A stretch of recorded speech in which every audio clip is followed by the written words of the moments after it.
in a well-known place called the Forbidden Zone. There are 2 infants surviving there. They are each raised by the demonic cult and Taoism, respectively. The 2 individuals possess unimaginable innate talent and spiritual constitution since birth. They each became the strongest practitioners of demonic cult Taoism in just 15 years. Driven by the righteous Taoism, they launched a final siege against the demonic cult to seize the treasured artifact, the Luo. The senior brothers fought to the death in resistance. As they were dying, they entrusted the Luo of the demonic cult to me. Today, the demonic cult is thus destroyed. I, Lin, became the last hope of the demonic cult. I am the only one who managed to escape from the entire demonic cult. If I survive, I will surely exterminate Taoism in the future. In order to evade the siege of Taoism, I fled into this dead town 15 years ago. This is a forbidden zone known throughout the world. The air here is filled with corrosive spiritual energy. I arrived at a temple. Injured, I sat on the ground to heal my wounds. This is located in the center of Dead Town. The corrosive energy is strongest here. Others can't resist it at all. Except for the 2 survivors who were originally here. They are not affected by the corrosive energy. One of them is me. The other is also the only person capable of taking my life. At this moment, a red thread scents my hiding place. She is the strongest of the Maeve Taoists. Another baby from 15 years ago. The destined showdown will eventually come. Maeve, have you arrived? The thunderstorm suddenly lit up the entire dead town as I opened my eyes abruptly. A sharp gust of air swept out. I made a final blow using the most powerful sword technique of the demonic cult. When the smoke cleared, there was only Maeve's sword in the field. By the time I realized it was a trap, it was already too late. Maeve suddenly broke through the roof and fell down. The shattered blue tiles flew towards me like sharp blades. I, who was already heavily injured, felt somewhat weak at this moment after using the most powerful sword technique forcefully. Although I managed to intercept the flying debris. But the aftershock of the tile made me moan involuntarily. At this moment, Maeve descended lightly. She landed on her tiptoes. She gathered chi in her palms. Taking the opportunity, she swiftly released it towards me. The chi exploded fiercely on my body. At this moment, I was like a kite with a broken string, uncontrollably flying backwards. When I tried to stand up, I found that my right arm was already crushed. Maeve walked out of the hall slowly, and stared at me lying in the rain pool. Perhaps seeing me taking that blow, she was a bit surprised I could still sit up. She asked me why I chose to embrace the dark magic. Absurd. I was picked up by Master when I was small. Master treated me like his own child. How could I betray him? But your master is already dead. If you are willing to surrender and repent to the deity, Taoism will spare you. Maeve seems to have some pity for me. But I don't need her charity. Besides, my demonic cult has never respected the gods of Taoism. The rain washes away the bloodstains on my body. Today, you killed me. In the future, you will have no rivals. By then, you will be seen as a threat by Taoism. Your fate will not be good. I, Maeve, grew up in Taoism since childhood. I am entrusted with the mission of eradicate demon and safeguard the Tao. Now, the Tao flame has come to me. I should protect it, and not let it be extinguished. Just at this moment, what's behind Maeve startled me. Seeing my terrified expression, Maeve also turned around curiously to look. At that moment, she also froze. She stood there motionless. Just a moment ago, it was a statue of a deity. Now it has turned into a fiend demon, draped in tattered yellow robes. Its body began to twist in the pouring rain. Suddenly, a heavy mist filled the air, despite the thick fog shrouding the entire dead town. Even so, you can still hear the fiend demon emitting a bone-chilling howl. This reminds me and Maeve of something. Elders said the scenes when we were born. That day, white fog shrouded the entire city. When the white fog cleared, the city was full of corpses. Only 2 babies survived. It can be inferred that the disaster that year was caused by this demon. I was suddenly plunged into memories of childhood. On that day, I curiously asked Master why we don't do evil deeds, but instead help the weak and punish the strong. Why are we called the demonic cult? Master said that it was just a label pinned on them by others. A person who can fly over roofs and walls is considered a master. But one day, the Yellow River and Luo River suddenly appeared two beasts. They each carried a book and were discovered by the founders of the demonic cult and Taoism sections. The books recorded a special method of breath regulation. After inheriting it, one could merge a particular qi into the meridians through breath regulation, transforming it into a powerful force. But the good times did not last long. People soon discovered that while qi granted them power, it also corroded and consumed them. The founder of the demonic cult believed that this so-called qi was actually a demonic aura. He advised everyone to stop cultivating. But Taoism is unwilling to accept the truth. Instead, they believe it is a gift bestowed by the deity, firmly believing that they will be able to completely control it in the future. The two sects have become enemies because of this. In order to resist the Taoism demonic cult, even though they know that qi is a demonic aura, they can only cultivate through breath regulation cultivation. They only hope to one day eradicate the source of the demonic aura. When I was young, after listening to it, I was about to go get the method of the Luo cultivate breath regulation. Master stopped me. Lin, aren't you afraid of being contaminated? At that time, I confidently said that I'm not afraid. Eradicating demons is Master's lifelong wish. Master watched my departing figure. You can rest assured and cultivate, Lin. You will not be contaminated, because you are special. Now when you see this demon in front of you, is this the deity you Taoists venerate? Maeve is now in a state of panic. Still disbelief that the deity they venerate would be this kind of demon. In the midst of the pouring rain, I picked up the sword. Stood up with difficulty. Master Lin has not forgotten your teachings. Today, I will root out the impurities and bring about a new life to the world. I rose to my feet tightly grasping a long sword. I lunged forward and struck at the demon. The light sparked by the blade is like exploding stars. Maeve refuses to believe that deity could be such a thing. It must be a demon. Her jade fingers clench silently around the Zhan Palace sword. Taoism is all about eradicating demons and safeguarding the Tao. Now the demon is right in front of her. I am Maeve, how could I turn a blind eye? As descendants of demonic cult and Taoism, we join forces for the first time. Each unleashes a powerful strike. The sword aura is like the only shining lone star in the endless dark night, suddenly illuminating the entire dead town. The rainstorm has stopped. A ray of morning sunlight shines on this messy dead town. I kept watch outside the city all night. Maeve still has not come out. 3 people dressed in Taoist robes entered the city to look for someone. The leader is a graceful figure, a young woman wearing a bamboo hat. She is none other than Master of Taoism sect leader Maeve. The elders searched all the streets in the city, but found no trace of anyone. They looked at the numerous sword marks in front of them. They concluded that this should be the site of the final battle. Look around. Only this statue in the entire ruins is completely intact. Taoism sect leader gazed at the statue, and his red lips quivered slightly. Unfortunately, he was unable to recover the Luo, and Maeve's life and death did not concern her in the slightest. Children are indeed unreliable in doing things. I should personally take action.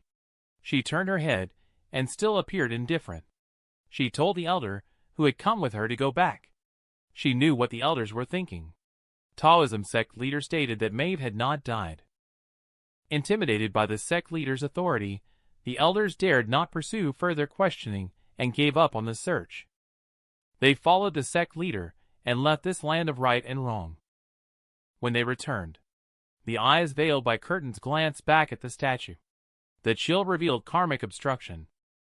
At this moment, I felt like a drowning person sinking into endless darkness. The suffocation made me almost lose consciousness. Suddenly, a voice saying, "Karmic obstruction," rang in my ears. I urgently tried to locate the source of the sound. In an instant, I suddenly woke up in a start. Looking at the unfamiliar surroundings, I wondered, where am I? I vaguely remember that I just had a decisive battle with Maeve. Then I encountered something, but I can't recall what it was. I searched my whole body and found that the luo and the sword were missing. The black scales pendant on my chest was also gone. Due to the severe injuries, I couldn't even operate chi. I staggered out of the house along the faint light, wanting to see where I was at the moment. As soon as I stepped out of the house, it felt like I had bumped into something. Since I just woke up, I was severely injured.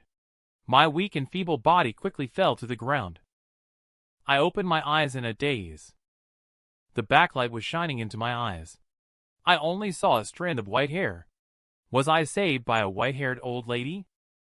I fixed my gaze, and finally saw her face clearly.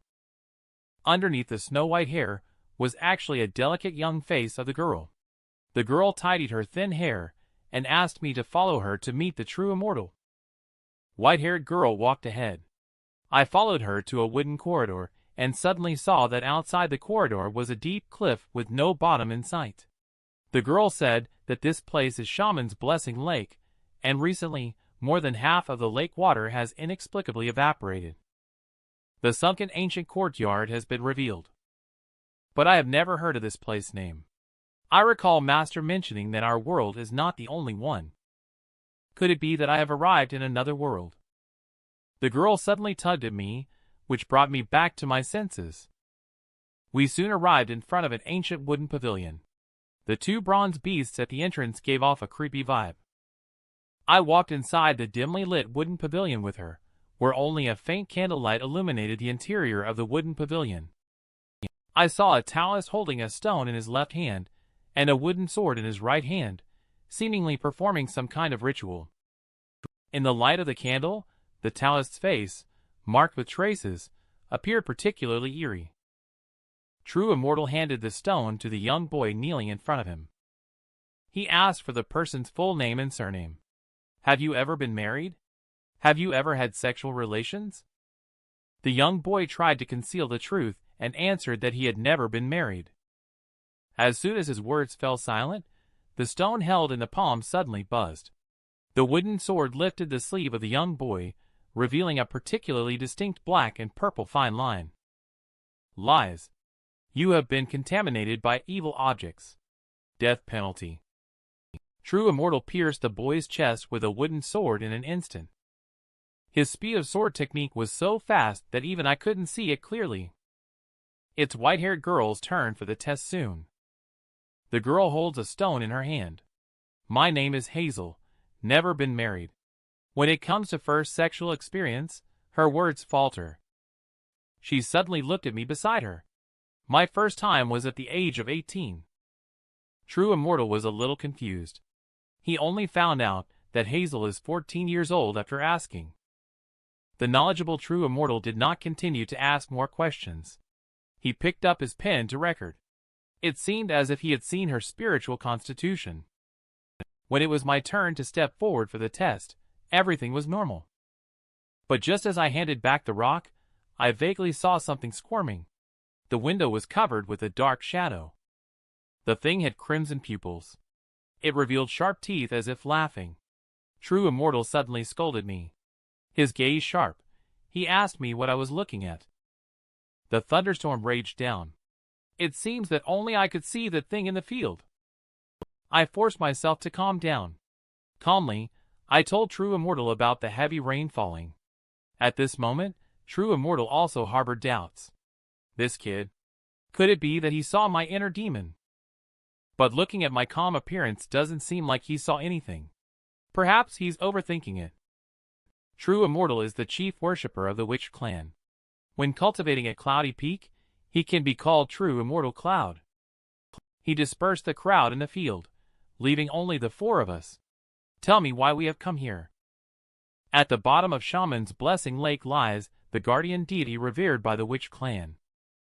The guardian deity bestows powerful lineage upon the witch clan. It promises that after its demise, its power will be inherited by the witch clan.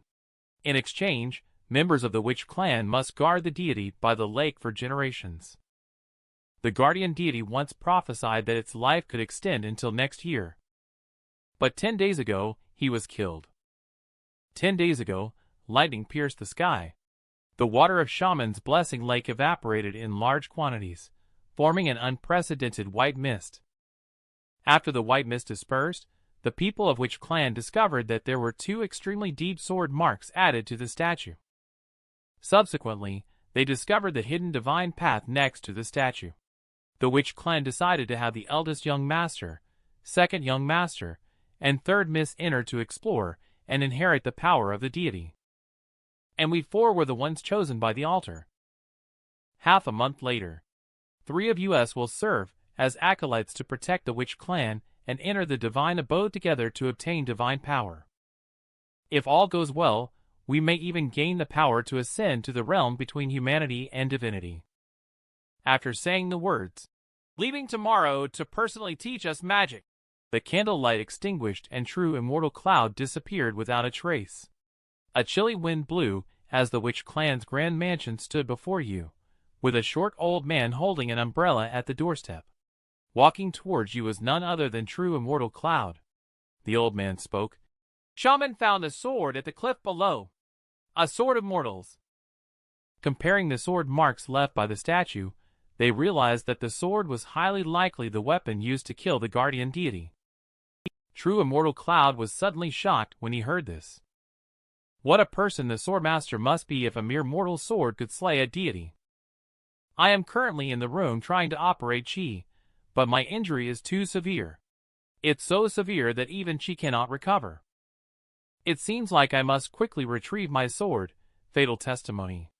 I am a sword cultivator. If I don't have my sword, my power will be greatly reduced. The next day dawned. True Immortal Cloud came to impart a mental cultivation method secret technique. Before, several people did not have spirit meridians. At the moment of awakening, Altar had helped them connect their spirit meridians. Looking at the chi flowing in their meridians after they opened them, it is not much different from the chi in the world I was in before. After True Immortal Cloud passed on the Tao formula to a few of us, he instructed us to cultivate diligently in order to condense the pill as soon as possible. After saying that, he disappeared with a swish, just like a ghost, and was nowhere to be seen. I was curious and asked what Hazel condensation pill meant. From her mouth, I learned that condensation pill is the cultivator's first realm. There are a total of 4 realms. They are divided into meridian unblocking, condensation pill, divine vision, and the realm between humanity and divinity. Cultivators can meditate in the void. They can perceive a white center point in their body. When enough chi converges, it will form a white chi pill. This is the condensation pill. After listening, I sat down on the ground. I can indeed feel a center point. But why is my center not white, but pitch black instead? When I opened my eyes again, I saw Hazel looking at me. She pointed back and forth with her 2 fingers, looking a bit unsure. She asked softly if she could cultivate together with me. But she was rejected by me in one breath. The reason is that I am too injured. The spirit meridian cannot operate. There is currently no way to cultivate. Hazel, upon learning that I cannot cultivate, surprisingly didn't care at all. She said as long as she could sit next to me, it was enough for her. On the side, Henry, who is cultivating, saw me being so indifferent, while Hazel scolded me as heartless and cruel. From his mouth I learned that Hazel owes me a life-saving favor. Originally, all 3 of them were summoned to the altar at the edge of the cliff. But I don't know why I fell below the cliff. In that moment, Hazel suddenly had an intuition that made her want to go down and take a look. She was the one who rescued me after I fell off the cliff. It seems that I must repay Miss Hazel generously in the future. 3 days have passed in the blink of an eye. Henry and the others have successively cultivated the condensation pill. I found a secluded mountain. I continued to try cultivating the condensation pill, but the results were all failures. Chi flows into the center, like being engulfed by a black hole. At this rate, I won't even have the ability to protect myself. It's even more hopeless to return to the world I had before. Damn it. Despite being the strongest in the demonic cult, I'm still helpless. Just then, Hazel suddenly found me alone on the mountain. She doesn't know why either. Anyway, she always manages to find me. This is the first time I've taken a close look at her. I took a closer look and realized she is quite pretty. And Hazel seems to be able to read my mind at a glance. She directly asked me if I think she is attractive. This question seems to be very important to her. She insisted that I answer. Just then, True Immortal Cloud walked over, looking rather displeased. I can't be bothered with your personal affairs. But if you dare to deflower her, you will surely die. Then he immediately told us to go down and gather. Today, he is coming to inspect the results of our cultivation. True Immortal Cloud looked at Hazel, and the other two with satisfaction. They are truly the disciples chosen by the guardian deity. In just 3 days, they have already surpassed the majority of geniuses with enough condensation pills. He criticized me severely. He could see that the chi in my body was not flowing smoothly. He presented the birdcage in front of us and asked us to touch it. The finch inside the cage would assess a person's level of spiritual constitution through its chirping. It's not just any sparrow. This is the most precious bird of the witch clan. Its body carries the long-extinct bloodline of the ancient white phoenix. After assessment, Henry's spiritual constitution aptitude is excellent. Jameson's spiritual constitution aptitude is above average. Hazel's spiritual constitution aptitude is also above average. When it was my turn to step forward for testing, I vaguely felt a very familiar aura emanating from this little finch. When I reached out to touch it, White Finch saw the white eyes Black Phoenix Sword Sutra inside my body. It was so frightened that its whole body trembled, not daring to make a sound. True Immortal Cloud saw that White Finch did not make a sound. He directly judged that my aptitude was poor. Besides me knowing that White Finch didn't chirp because of fear, Hazel also saw that the little bird was afraid of me. Growing up in the mountains since she was young, Hazel can perceive the emotions of birds. That's why she was raised by her aunt. Her aunt said she was originally a young lady from a big family. But for some reason, she was persecuted by her family. So her aunt took her to the mountains to escape. She has been quite afraid since her aunt is no longer with her. But now that I am here, she is no longer afraid. I don't know why she treats me like this. Could it be because I am the one she saw in that vision that day? In White Finch's judgment, among several people, Henry has the best innate talent. True Immortal Cloud has prepared a fortune for him. He then brought him to a mysterious treasure pavilion, allowing him to choose a magical artifact or secret manual. At this time, the elderly man from the witch clan found True Immortal Cloud. The conversation between the two was overheard by Henry inside the house. The old man nervously told True Immortal Cloud that the witch had died last night. Before her death, the witch cast another divination. Let the old man pass on the message to True Immortal Cloud that Henry was in the house listening, sweating profusely. True Immortal Cloud suddenly turned around at this moment. He asked Henry to take the item and go back first. The final hexagram cast by the witch predicts that True Immortal Cloud, who has achieved great success in cultivation, will soon be killed. I am currently having a meal with Jameson and Hazel. Jameson curiously brought up the matter of Hazel having a spiritual constitution. The so-called spiritual constitution is a special ability. One of his uncles was born blind, but luckily awakened the eye's spiritual constitution. Although his uncle is blind, he can not only see the world clearly, but also some supernatural things with the help of his spiritual constitution. Knowing that the spiritual constitution is so powerful, I am curious about what Hazel's spiritual constitution is. Hazel blushed and lowered her head. True Immortal Cloud said it was the Foresight spiritual constitution. Sometimes, she will have flashes of future scenes in her mind. For example, when she was first tested, True Immortal Cloud asked her about the first time. I asked her with great interest if she had seen that person clearly. Upon hearing this, the blush on her face deepened. She hurriedly said she was full and got up to leave. Just as Hazel left, Henry came running over, gasping for breath. Henry told the two of us the secret he heard today. The witch predicted two things. One of them is that True Immortal Cloud is going to die. He is going to be killed. Another thing is that the witch clan is going to cause chaos in the heavens. The crazy witch is about to die. Before her death, she claimed to have seen the source of the disaster and sketched the vague figure of a girl. Just by looking at her silhouette, she is terrifyingly beautiful. What's even more bizarre is that the girl has white hair all over her head. White hair. Upon hearing it, I was suddenly shocked. Among the entire witch clan, the only one I've seen with white hair is Hazel. So I asked the two of them, why not let Hazel come and listen to this secret too? When it comes to Hazel Jameson, she actually said my taste is quite unique. Although Hazel sticks to you all day long, you don't really like her, do you? I was completely confused by what you said. I don't dislike her. Why do you ask, Jameson? Henry also said at this time that Hazel is young. She has an average appearance and figure. If she were placed in his mansion, she might not even be qualified to be a maid. What? The two of them actually said that Hazel looks average. Does it mean that in the eyes of others, Hazel is a different person? This is even more shocking to me. Could it be that the white-haired girl prophesied by the witch is her? Someone suddenly patted my shoulder.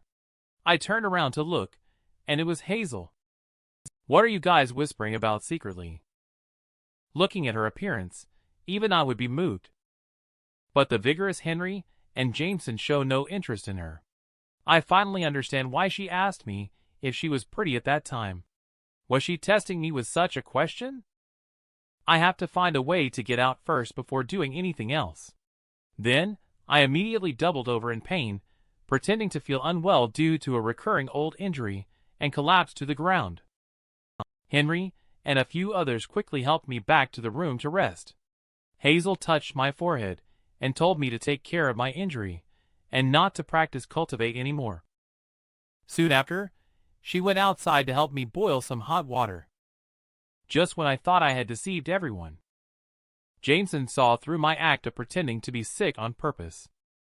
He just examined my body and said that it's just the circulation of chi that is not smooth, not a recurrence of the old injury. At this moment, I am thinking about the secret that Henry mentioned today. They must keep this secret to themselves and not let Hazel know. I hastily made up that this is the punishment True Immortal Cloud gave me. Because of jealousy towards your innate talent, I slandered you behind your back. Then True Immortal Cloud heard about it. Henry, furious after hearing it, scolded me as a despicable person and angrily vowed to tell Hazel about this matter. I watched his bulky figure about to leave. I told him if he wanted to die, he could go ahead. The witch's prophecy says True Immortal Cloud is going to die. The witch clan will be in disorder. Only you have heard these words. Does True Immortal Cloud allow you to treat these secrets as a joke? In his eyes, we are all just ants. Upon hearing these words, Henry is really scared. He remembered his brother being killed by True Immortal Cloud at the ceremony. In the end, both Henry and Jameson promised to keep the secret to themselves. They also agreed not to mention to Hazel that I pretended to have a relapse of an old injury. Walking out of the room, the two of them happened to meet Hazel returning.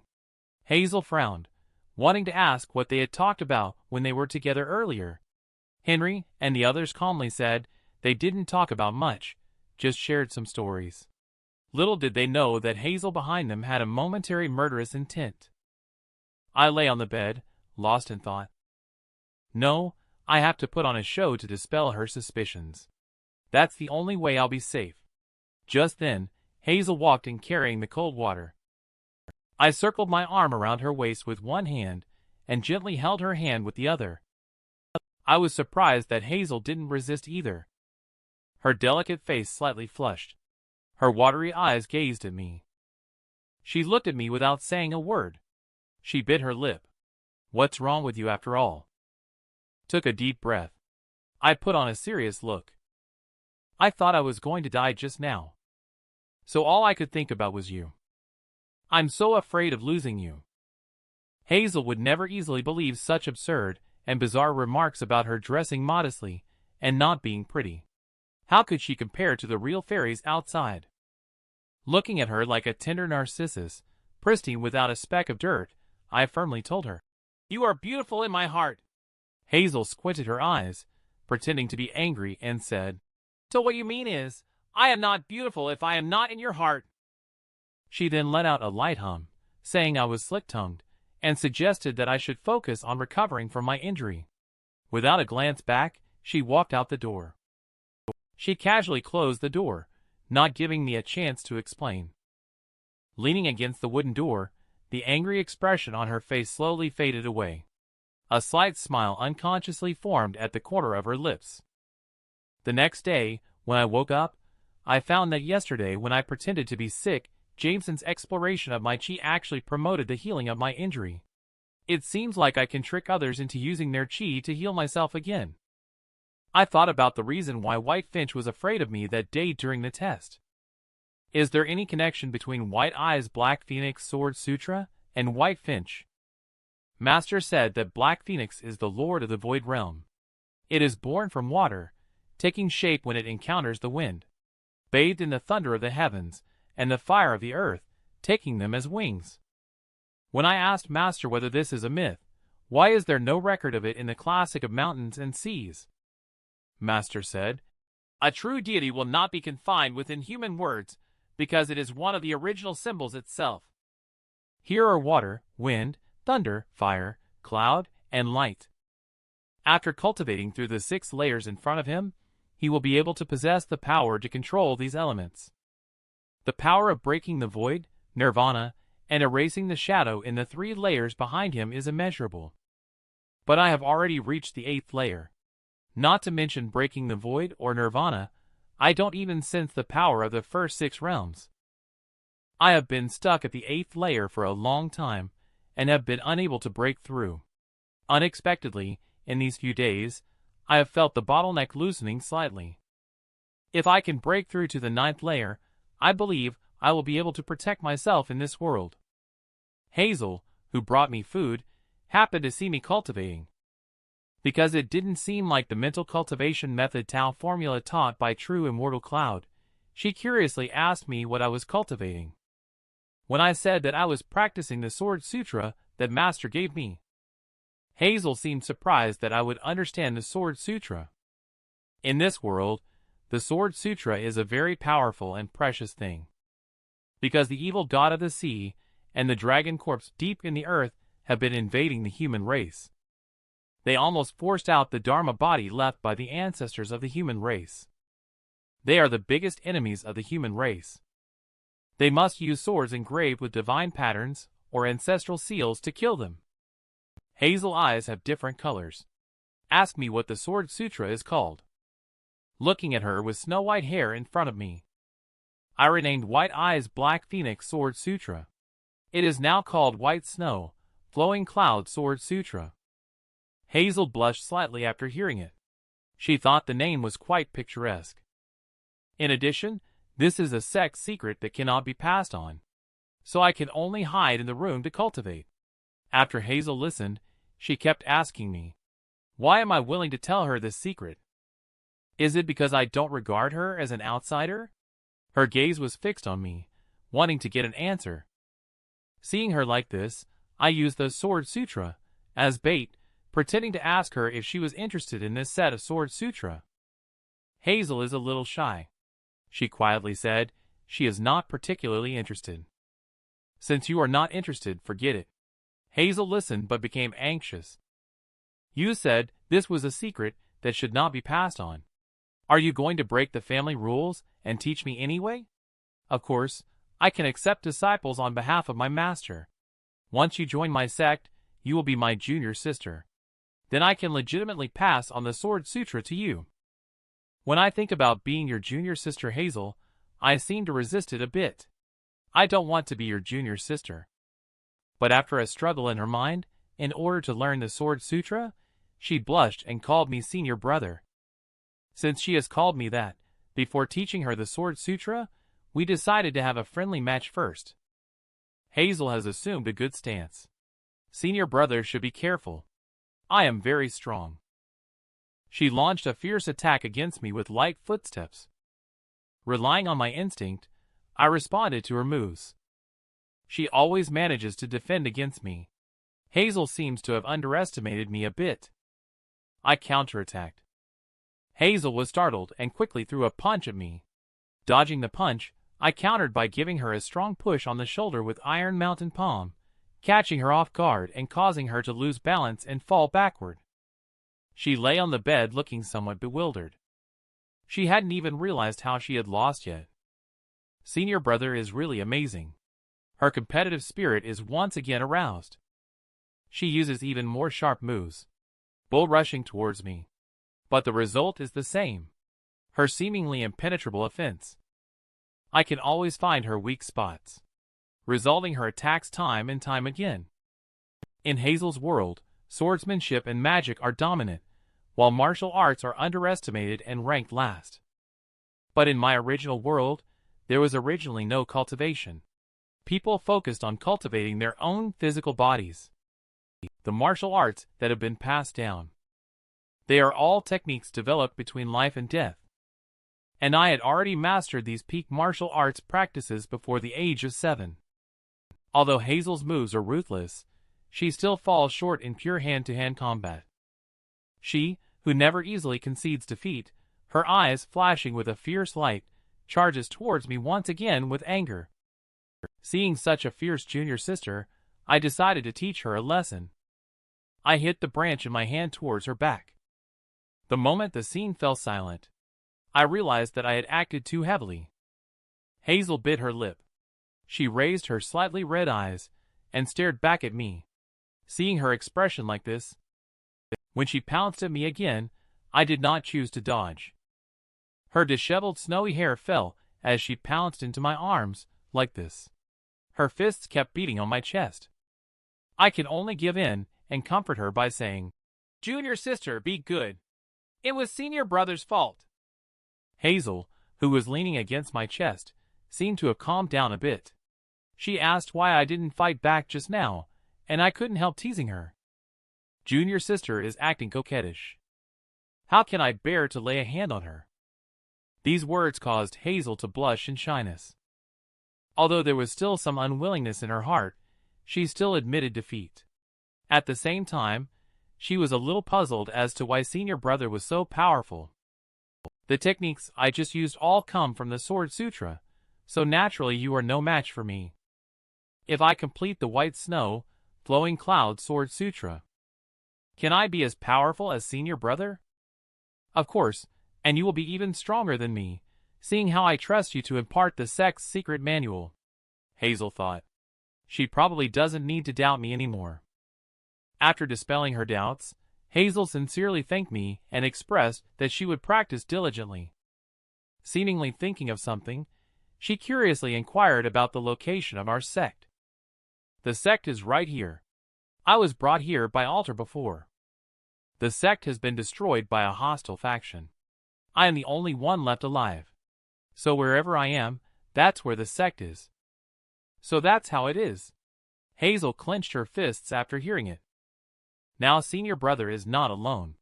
I will help you revitalize the sect. By the way, senior brother, what is the name of our sect? Hazel asked a good question. Our sect is called Ha1 sect. That's it. Hazel comes to my room day after day to practice Sword Sutra. Because we can't avoid getting injured during battles. Often, screams coming from Hazel can be heard in the room. Henry, who passed by, heard it. A huge misunderstanding emerged from his imagination. When Henry heard that kind of sound coming from Hazel in my room. Now he has witnessed the scars left on her body from practicing swordplay. A bold imagination. The scene appeared in his mind. Could this be the legendary dynamic of calling her junior sister during the day and junior sister at night? After dinner, junior sister actively asked me to practice swordsmanship. Her innate talent is very high. Before I finish teaching her the complete sword sutra, she probably won't kill me. No problem. I have cut the heartless curse technique of the demonic cult into 9 parts. If she has murderous intent, I can use this to protect myself. I think it's about time. I deliberately exposed a flaw to let Hazel win. Then I looked distressed and started coughing while covering my chest. I weakly said that I had just exerted too much force and consumed some energy. I suggested that junior sister could use chi to heal my injuries. Hazel was stunned after hearing it. However, out of her desire for Sword Sutra, despite feeling tortured, she could only follow my intentions to heal my injuries. The two sat on the ground. The precious chi flowed into my body, absorbed by the spirit meridian before flowing into the center. Hazel's chi is much purer than Henry and Jameson. If I can absorb a large amount of it, I will recover quickly. When I reach this point, I will no longer be polite. I will extract her chi in large quantities. The large loss of chi makes Hazel's face even paler. Her swaying body is drowsy. It seems like this is her limit. But these chis are enough. She woke up to find herself sleeping on my thigh. She got a fright. She quickly drew back. Perhaps it had been too long since she had slept so vulnerably without any guard. She murmured shyly, asking if she hadn't said any sleep talk just now. As she left, she picked up a red string and gave it to me. She instructed me not to lose it. If I dared to lose it, she would eat me up. The next morning, True Immortal Cloud gathered us together. He led us to a place, claiming that this would be the final test. Suddenly, he stopped in his tracks. He found Jameson's wooden sword. He saw a fierce gleam in his eyes, staring coldly at Jameson. "Who gave you the right to wield a sword?" The wooden sword shattered in his hand, turning into splinters in an instant. A sword is a noble object. Without mastering the way of the sword, you are not allowed to carry a sword. It's a rule. We walked to the edge of a cliff. Ahead, a thick white fog appeared. True Immortal Cloud waved his sleeve. The white fog in front of him was instantly dispersed. A mysterious divine path that had never appeared before us. There are 3 steps to becoming a true immortal: meridian unblocking, condensation pill, and witnessing the divine. Now that you have completed the initial condensation pill, the next major hurdle is witnessing the divine. May I ask, what is witnessing the divine? Above the sky lies the ancient tomb of the old gods. Their bones have long decayed. Their divine spirits turned into undead beings. Trapped above the heavens, unable to reincarnate in the mortal realm. We cannot pass through the icy clouds to reach the true sky. But our spiritual sense can reach the true sky with spiritual sense. By touching the soul of a deity who has been dead for countless years, pulling it down from the sky, and planting it into our own bodies. This is witnessing the divine true immortal cloud. When the left eye glimmers with golden light upon seeing the deity, only then can we call ourselves immortal. There are 5 small realms between condensation pill and witnessing the divine. Every time you advance one stage, the chi pill will change color. The colors are white, green, purple, yellow, and red respectively. The red pill that is cultivated is a rare semi-immortal in the mortal world. If one carries the red pill to witnessing the divine stage, they will become an immortal in the divine vision realm. The mist suddenly dispersed. The path ahead suddenly opened up. We have arrived at the Witch Clan. True Immortal Cloud is preparing to take us to a place called Sin Pool. In the ancient divine battle, Guardian Deity has killed countless evil spirits in the past. After the death of evil spirits, their resentment gathers. At the edge of Shaman's Blessing Lake, it converges into a sin pool. For this reason, the Witch Clan established a demon slayer court responsible for cleaning up the demonic corruption produced monthly by the sin pool. They arrived at a courtyard with the words, "Kill demons and eliminate sins," written on it. An old dwarf man welcomed them to True Immortal Cloud. They are the chosen ones. True Immortal Cloud nodded. Before the inheritance ceremony of the guardian deity, they are also disciples of the Demon Slayer court. Remember the rules. Elder. He is the vice dean of the Demon Slayer court. Beyond the white wall is the sin pool, filled with demonic corruption formed by the dark chi of demons. Sawyer informed us that we will also have demon-killing trials in the future. This is actually an opportunity for me, since I can't confirm the realm by the color of the chi pill. I can practice with demonic corruption in the sin pool to see how much my strength has recovered. In a hidden place deep in the witch clan, demons that have been sealed for 1,000 years are bound by iron chains to wooden pillars. The moment we stepped in, it seemed to sense something. The originally half-dead demon suddenly aroused, which made me nervous. I vaguely felt that the demon was staring right at me. Sawyer led us to the scripture pavilion to choose a sword sutra and a sword. The precious sword sutra is enshrined on the lamp pillar. They are all living beings. If you do not acknowledge it, when you open it, it will be blank. I was curious and picked up a book to look at it casually. I didn't expect to be able to see words in the first book.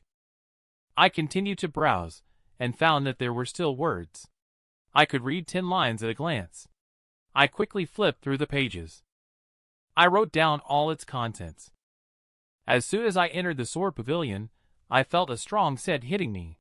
At this moment, an ancient sword full of killing intent caught my attention.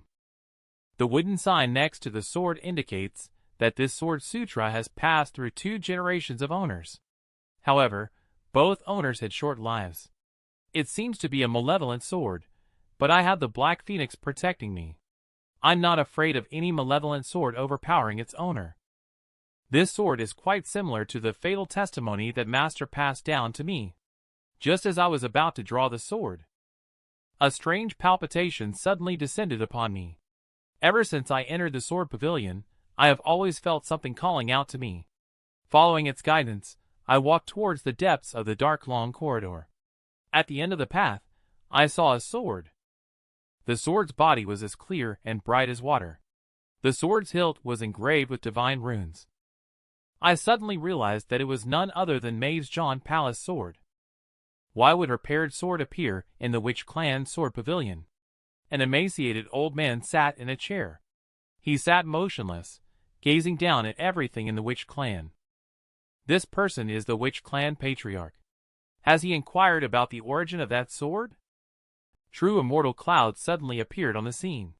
No. That sword is now in the sword pavilion of the Demon Slayer court. Patriarch was a little puzzled, as that is a sword that killed a deity. It should have been sealed layer by layer to lock it up. Because today is the day when those young God-chosen ones select the sword sutra and the sword. After today, I will seal it. The patriarch suddenly realized. Do you suspect that the person who killed the deity disguised himself as a teenager and infiltrated the Witch Clan? True Immortal Cloud sighed. I hope this is just my imagination. Patriarch stared blankly at the empty birdcage beside him. 10 years have passed, and that beast still hasn't been found. 14 years ago, on a stormy night, the White Phoenix's secretive malignant bird was released from its cage. After gaining freedom, the malignant bird wreaked havoc within the Witch Clan. Not only did it ambush the patriarch, but it also stole his painstakingly cultivated soul pearl.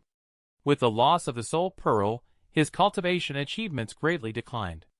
The damage to his lifespan caused him to age rapidly. On that fateful night, all the descendants of the Witch Clan perished. They had spent decades setting up a vast array of traps. It took the sacrifice of 8 worshippers' lives to capture the malignant bird. Perhaps when the Witch Clan captured it, the malignant bird had already secretly sworn to escape and slaughter the entire Witch Clan. In the end, it really did. It sought revenge and accomplished it. It shouldn't come back anymore, right? But the patriarch still believes that it will definitely come back. The Witch Clan's hatred towards it runs much deeper than what True Immortal thinks. That year, in order to extract marrow blood from it, they discovered the secret of the ancient White Phoenix. The witch clan planted countless spells and toxins inside its body. Unfortunately, they have tried everything. In the end, they only got this shoddy thing called the White Finch. It hates the witch clan. It will definitely come back. It hasn't killed me yet. The patriarch sitting in the chair suddenly murmured incessantly. I looked at the John Palace sword in front of me. Why would it be in the sword pavilion of the witch clan? Is Maeve also in the witch clan, or has she died? A kind of inexplicable closeness.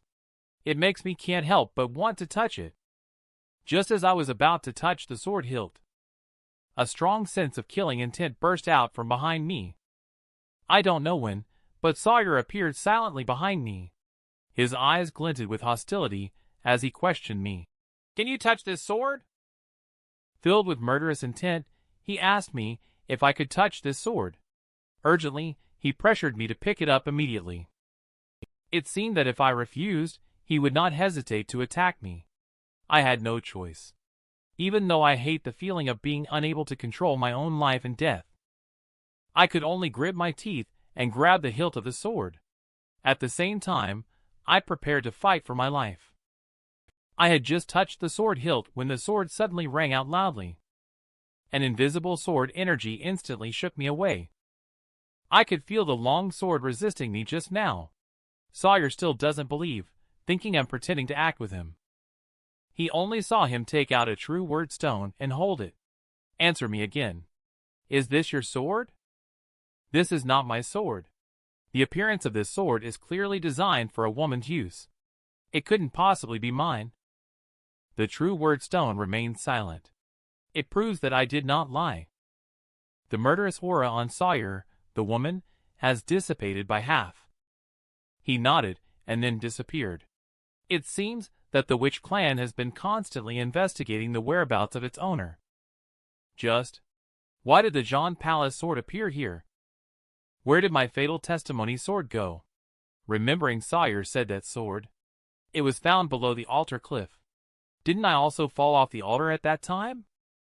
At this moment, a ridiculous idea suddenly flashed through my mind. It must be the moment when I struck deity back then. Did I grab the wrong sword? If what I picked up at that time was John Palace, and what Maeve took was fatal testimony, true immortal cloud that Sawyer and I were looking for, it was me who pulled out the malevolent sword. As soon as I walked out of Sword Pavilion, I saw Hazel waiting outside, and true immortal cloud here also began to suspect me. They think I might be involved with the person behind the killing of deity. But the cost of killing me is too high. Even he is not willing to take the risk. 1 year later is the deadline he agreed with the old patriarch. He has protected the witch clan for a century. It's time to repay with his freedom. Sawyer listened and felt somewhat despondent. After True Immortal leaves, what will be the witch clan's path forward? The eldest young master of the witch clan is a true immortal reincarnation. His past is mysterious and unfathomable. In the future, he will surely go further than I can. Sawyer only slightly calmed down after listening. True. Eldest young master has an immaculate physique since birth. His future is definitely inestimable. True immortal cloud didn't want to lay hands on me. However, he had to intervene. He suddenly shouted Coulter out of thin air. A young man, with a look resembling the crown prince of Lan Ling, appeared on the scene. This person is the #1 killer on the Kill Demon list. True Immortal ordered him to make arrangements secretly. Sword Pavilion only allows borrowing for 3 days. I have to make good use of the time to take notes. The sword technique of the witch clan follows a constantly changing but still rooted path. If time permits, I might even be able to reverse engineer the entire set of sword sutras of the witch clan. Hazel suddenly came into the room at this point. She seemed curious about the books I was reading. She stayed until the small hours of the morning. Sleepiness crept over me. Hazel showed no intention of leaving at all. She is still clinging to me and asking me to talk about the Sword Sutra again. She is not sleepy yet. You are not sleepy, but I am. Since that's the case, you stay here tonight. No need to go back. Although I understand that you want to revive the sex spirit, But is this a bit too rushed? It's okay. I approached Hazel and trapped her between me and the wall. Let me review the first 9 moves with you. No need. I remember very clearly. Hazel is like a startled little deer. She hastily left my room. The next morning, Sawyer talked about the rules of the early training at Demon Slaying Hall. You can have martial arts sparring there, but you must obtain the other party's consent. Sparring is not allowed to result in death. On the Demon Slaying Hall, there is a demon slaying ranking, where everyone on the ranking list is a master. I took a curious look. I found my name listed at the 10th rank on the demon slaying ranking. At this moment, a long sword suddenly swung out in front of me. He realized that I haven't condensate pill Sawyer yet gave me such a high ranking. He thought that I might not deserve it. He has no intention of giving up the sword. He openly challenged me to a duel in the name of the 13th on the demon slaying ranking against my 7th position. If I win against him, I will be the 13th on the ranking. Before I even agreed, the person ranked 9th on the demon slaying ranking also challenged me to a duel. I initially intended to avoid drawing suspicion from True Immortal Cloud, and to keep a low profile to conceal my true strength. However, if I retreat too passively, it may actually deepen their suspicions. At this thought, I gladly agreed to their duel. At this moment, Hazel suddenly appeared behind me. She seemed unable to bear seeing them disdain me. The Demon Slayer Court disciple deliberately made things difficult for me. Junior sister did not agree. He is ranked 9th in the demon slaying ranking after all. When has he ever been ridiculed like this? He immediately accepted Hazel's challenge. Watching the 9th wield his palm like a blade, he attacked fiercely towards her. Hazel's expressionless face exuded a chill. She leaped back effortlessly, and agilely dodged the attack. The 9th still relentless. He unleashed a rapid attack with the chi gathered in his palm. This was dodged by Hazel's slender body. The 9th was a little annoyed. Will you just keep dodging? This directly angered Hazel, and she blocked the fist coming towards her with her palm. A chill swept over the 9th, who tried to pull back his fist but found he couldn't move it at all. Hazel pulled him forward. A clear voice suddenly sounded. His unbalanced body was thrown by Hazel in one fluid motion. His arm hurt so much that he didn't even have time to scream in agony. He was then roughly slammed to the ground and passed out. Is there anyone else? If you're not convinced, come up together. A wild voice came from behind, and someone else stepped forward to challenge. Demon slaying ranking the 6th. The figure instantly appeared. Carrying fierce vigor, it rushed straight ahead. Hazel condensed chi under her feet. To him, it was a sweeping roundhouse kick. She kicked him away with just one strike, still so swift and decisive. She turned around, coldly staring at the people around her. Is there anyone else? The field fell silent instantly. For a moment, no one dared to step forward to challenge. After returning to my side, Hazel transformed back into a harmless appearance. Senior brother, how did I perform? On top of a high tower in the witch clan, a young man in white witnessed everything. He seemed very interested in Hazel. This person is the eldest young master of the witch clan, who was the most talented young man 300 years ago in the witch clan. Even Coulter, who is currently ranked 1st in the demon slaying ranking, feels somewhat inferior standing next to him. He asked Coulter about Hazel's name and background. Watching the eldest young master of the Hazel witch clan downstairs, he directly asked to choose her as an acolyte. He completely ignored the candidate already selected for him by True Immortal Cloud. Coulter knew he couldn't persuade eldest young master, so he stopped saying more. At that moment, a chill instantly made his scalp tingle. He vaguely saw Hazel looking in his direction. I felt exhausted at night. I fell asleep shortly after lying down on the bed. In my dream, I saw the faint sound of the Jean Palace sword ringing, as if warning me of danger. I woke up suddenly, and found the blood-seizing sword selected from the sword pavilion beside my bed. It had detached itself from the scabbard, and the tip of the sword cut through my skin, drawing my blood. I finally understood why its two previous owners had such short lives. They were all sucked to death by it. Seeing me open my eyes, it seemed startled. It hastily retreated and tried to escape. I got up and grabbed it. Truly lives up to its name as a sword. Are you a sword or a leech in the end? Could it be that this sword has produced a sword spirit? I'm curious to use chi to search around. When I activated my chi, I suddenly discovered that the White Eyes Black Phoenix Sword Sutra within my body had awakened, like a fierce beast.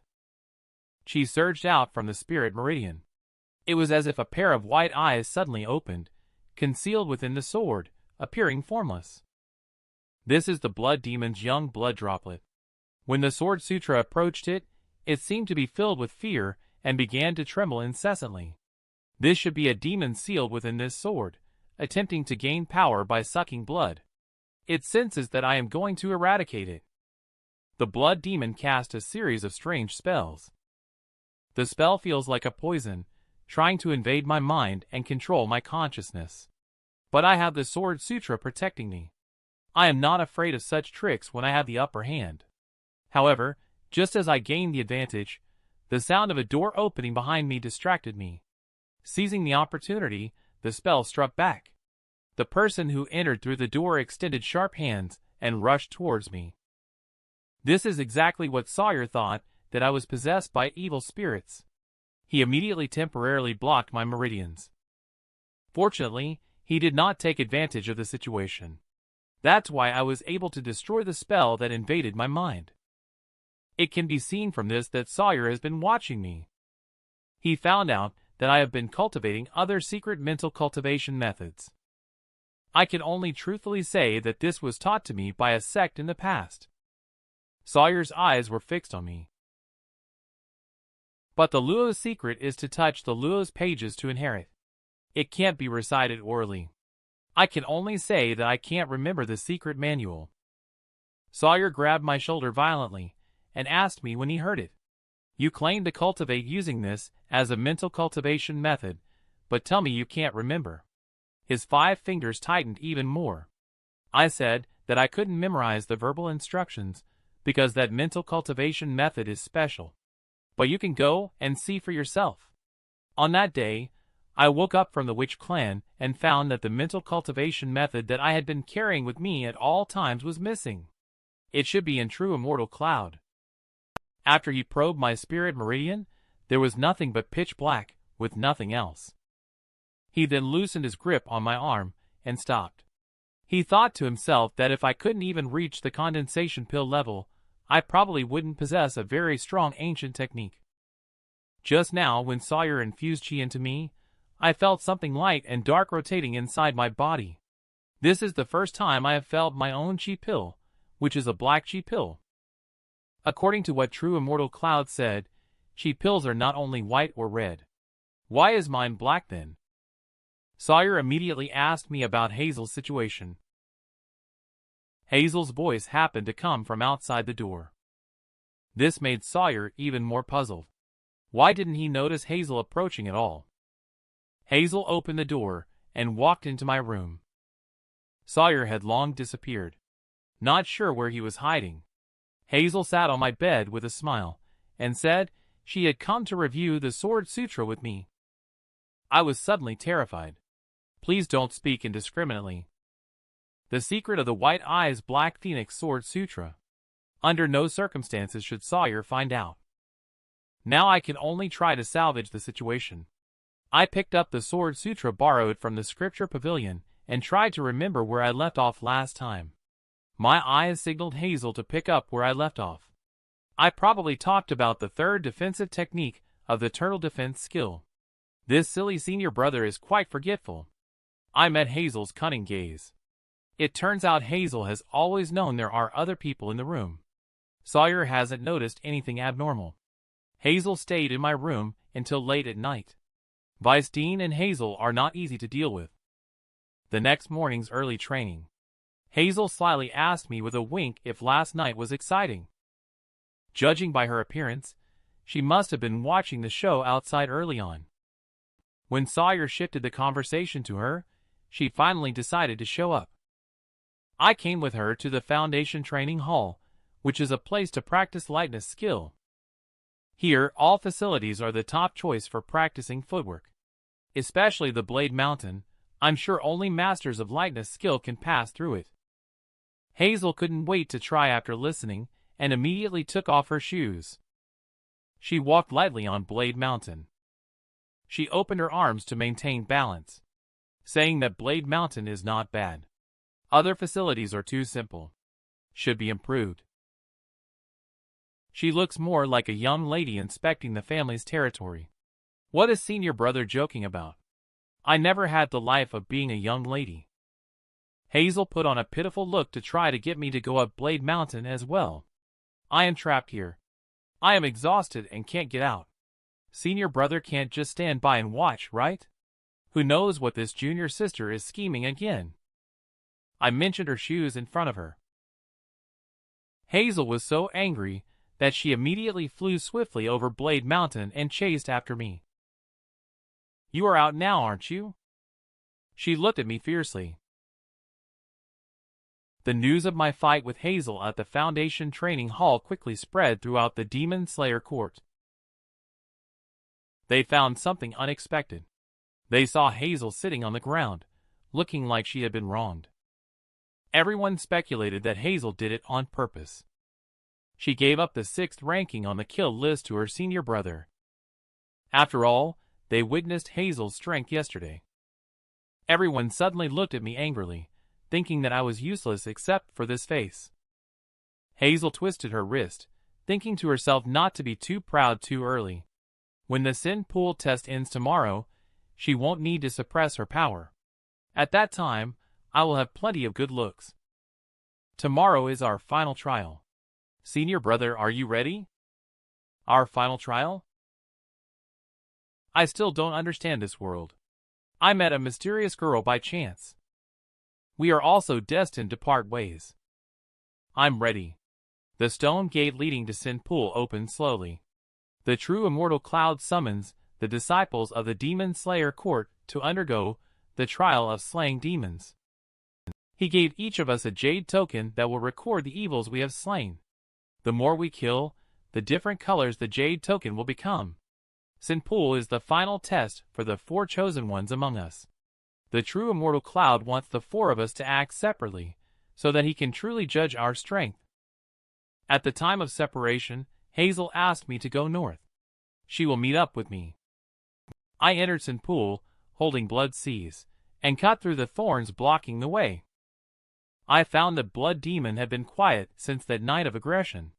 The fierce light on the sword has also dimmed quite a bit. After passing through the thicket, I arrived at an ancient site. I encountered the first demonic corruption, a grotesque figure with a tortoiseshell on its back. Its crimson eyes stared directly at me, seemingly ready to launch an attack. Due to someone lurking in the Demon Slayer court. I haven't had a chance to test my realm since my injuries healed. Watching the demonic corruption unleash its power, it rushed towards me like a rebounding projectile. I tightly grasped the blood-seizing sword, using it to test my strength. I draw the sword and wave it. A crimson liquid immediately sprayed out. Looking at the demonic corruption that was sliced flat and lying on the ground, am I really this strong now? I just drew my sword with a speed that completely exceeded my own expectations. Why has my sword become so fast? Does that mean a sudden conjecture arose in my mind at this moment? In order to verify this conjecture, I hurried forward with the blood seas in my hand. I stood alone at a high place, looking for more powerful demonic corruption in the domain of Sin Pool. I looked down along the edge of the cliff. The demonic corruption swarming out was rushing straight towards me at full speed. My suspicions only grew stronger. Master said many years ago, "Our ultimate destination is not determined by ourselves, and it all depends on the heavens above. The heavens have long set boundaries that mankind cannot surpass." In the previous world, within just 15 years, I reached the end and could no longer move forward. But this world is different. There is no suppression from the laws of heaven and earth. Under the sword radiance, a touch of demonic corruption means instant death. Now, I am no longer restrained. I will go higher and farther. A large amount of deceased demonic corruption is absorbed and recorded by the Jade token. Unfortunately, these demonic corruption are too weak. I still cannot measure how long I have been in this realm in the sin pool. But the deeper I go, the more uneasy I feel. Suddenly, a burst of crying came from the silent surroundings. I followed the sound to a pitch-black stone cave and found a person curled up in the corner, shivering all over. He seemed to sense my arrival. He suddenly raised his head. "Who is it?" He suddenly became very tense. "I am Lin." "What happened?" Because the name Hazel Lin is already a well-known existence in the Demon Slayer court. It turns out that the person in front of me is ranked 29th on the Slayer ranking. He is traveling together with the 18th rank Slayer. They agreed to work together to slay demons and share the spoils equally. On the way, they encountered a demon that was not corrupted, but a real man-eating demon. The demon was wearing the uniform of the Demon Slayer court. It was likely a disciple of the Demon Slayer court who was unaware. The 18th one who approached immediately fell prey to the demon's fangs. The 29th got scared and ran away with legs shaking. Luckily, the demon did not pursue. I told him to hide in the cave. I will go check the forest ahead. At this time, Coulter had been lurking in the woods for half an hour. He started following me since entering Sin Pool. He did not get too close. Patiently, he was looking for the best opportunity. This wooded area was undoubtedly the perfect assassination site for him. A faint rustling sound came from the grassy area behind him. I looked back vigilantly, scanning my surroundings constantly. At that moment, Coulter was standing on a tree trunk, seeing that I had entered his assassination range. He drew out a crossbow he carried with him. The eldest young master of the witch clan heard about the news of Hazel and my becoming sworn brothers. He, who has always been calm, showed a rare anger on his face. How can my future acolyte have such an impure relationship? I don't want to see him again. Get rid of him for me. Coulter, aiming a crossbow at me, seems very confident. Thinking about this distance and the speed of his crossbow, not even the eldest young master can dodge it. He shows no hesitation and pulls the trigger immediately. The crossbow recoiled as the iron arrow whistled out, shooting straight towards me. At the moment he pulled the trigger, I moved at the same time. From where the iron arrow was shot, I caught sight of Coulter hidden in the shadows. Just as I was about to draw my sword and swing it at him, Coulter also felt the chill behind him. Relying on his killer instinct, Coulter reacted immediately. To avoid the blow, he fell heavily from the tree by dropping his body. When he raised his head again, a teenager appeared by his side. He held a crossbow and aimed it precisely at himself. When he saw that it was me, he instantly felt his scalp tingle. How could it be Lin? I aimed my crossbow at Coulter, the current top-ranking demon slayer, but even so, he could hardly believe that I could dodge his arrows. It's impossible. This speed is comparable to true immortal Cloud.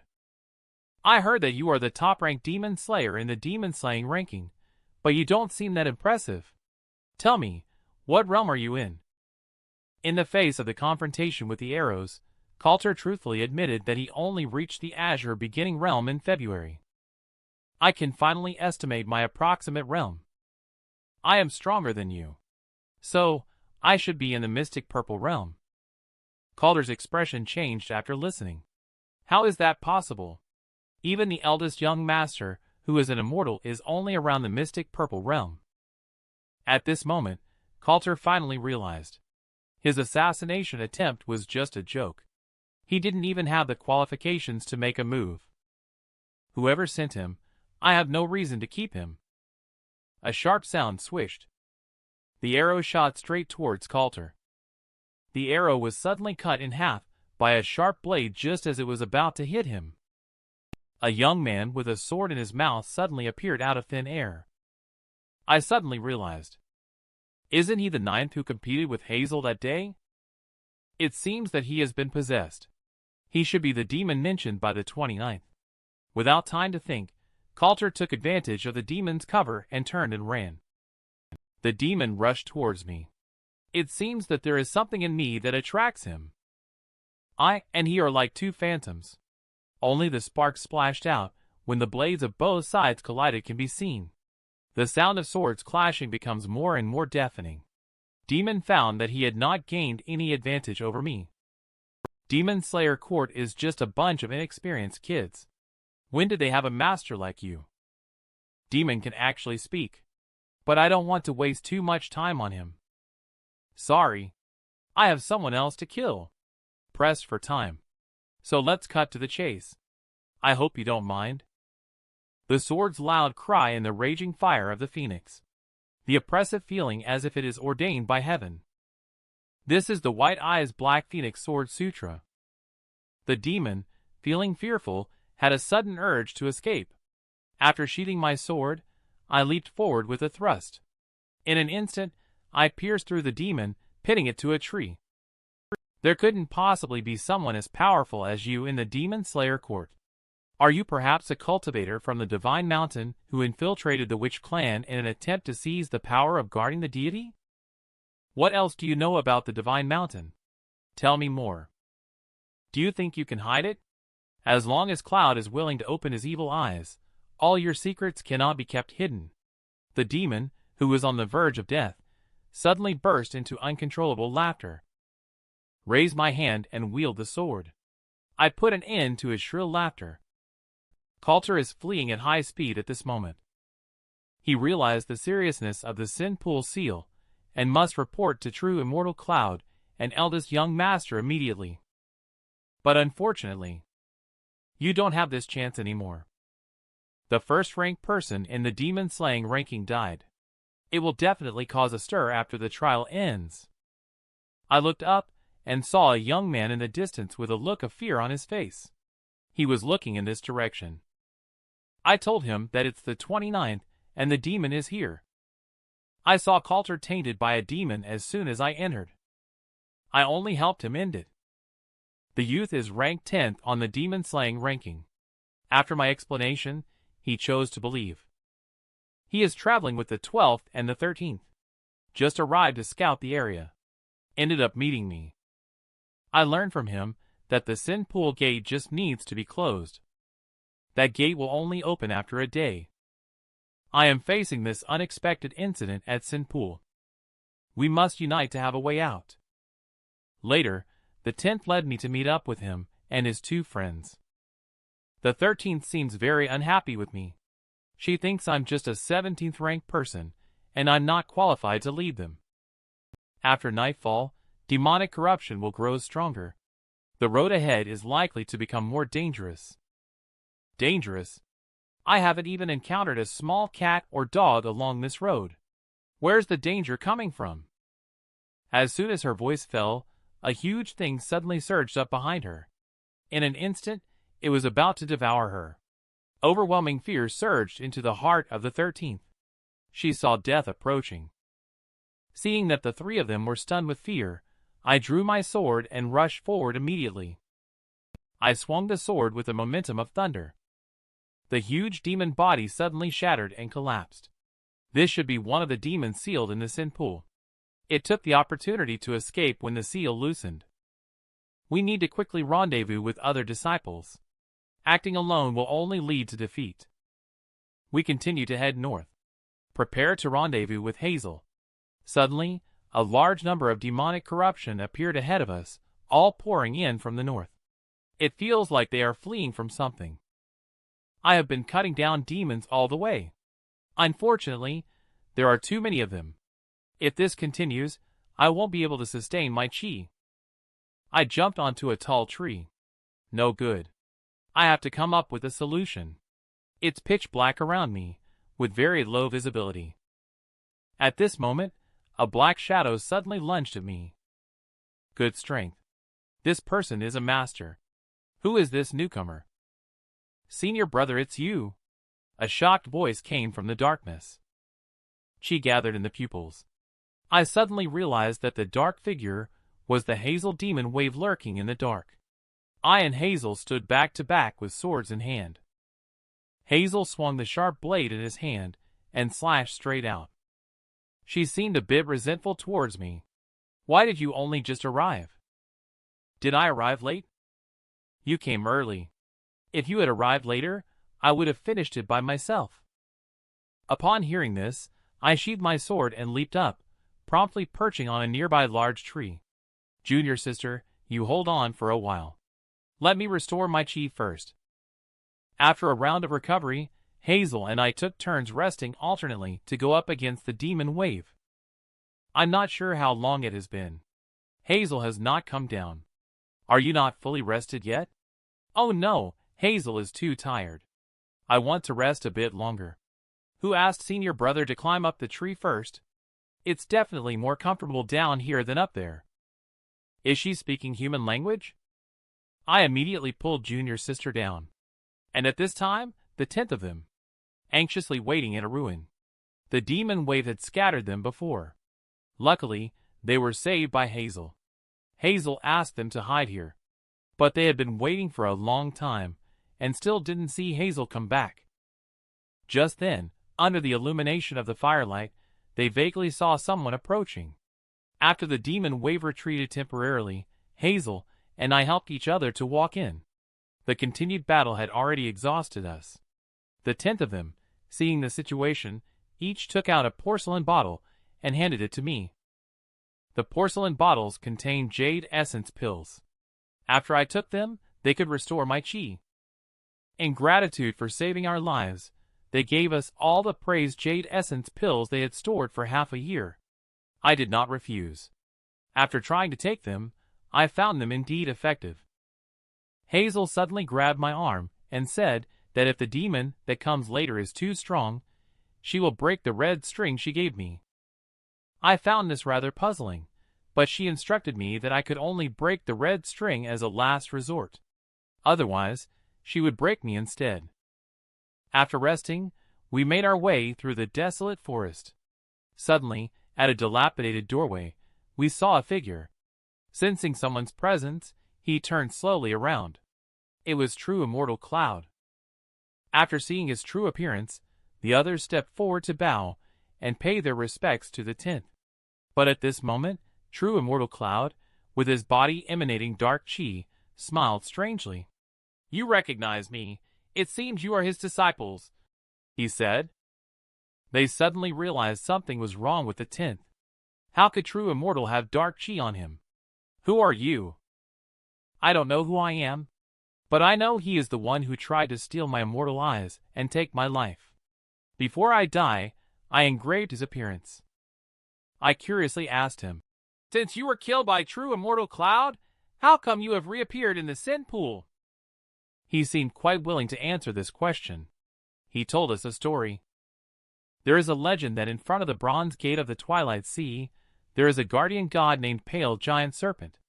It guards the hidden temple, freely roaming through all realms as the source of all gates. When the era of the god's decline comes, it will bite off its own tongue and throw it into the dust. That tongue transforms into a living creature. Wherever it goes, all seals will be shattered. We call it the key. Now that the sin pool seal has been opened, it must be that it has arrived in the sin pool. It's a pity that the key is not among you. You are his disciples. I must kill you. Too much nonsense. Hazel drew his sword and rushed towards him head-on.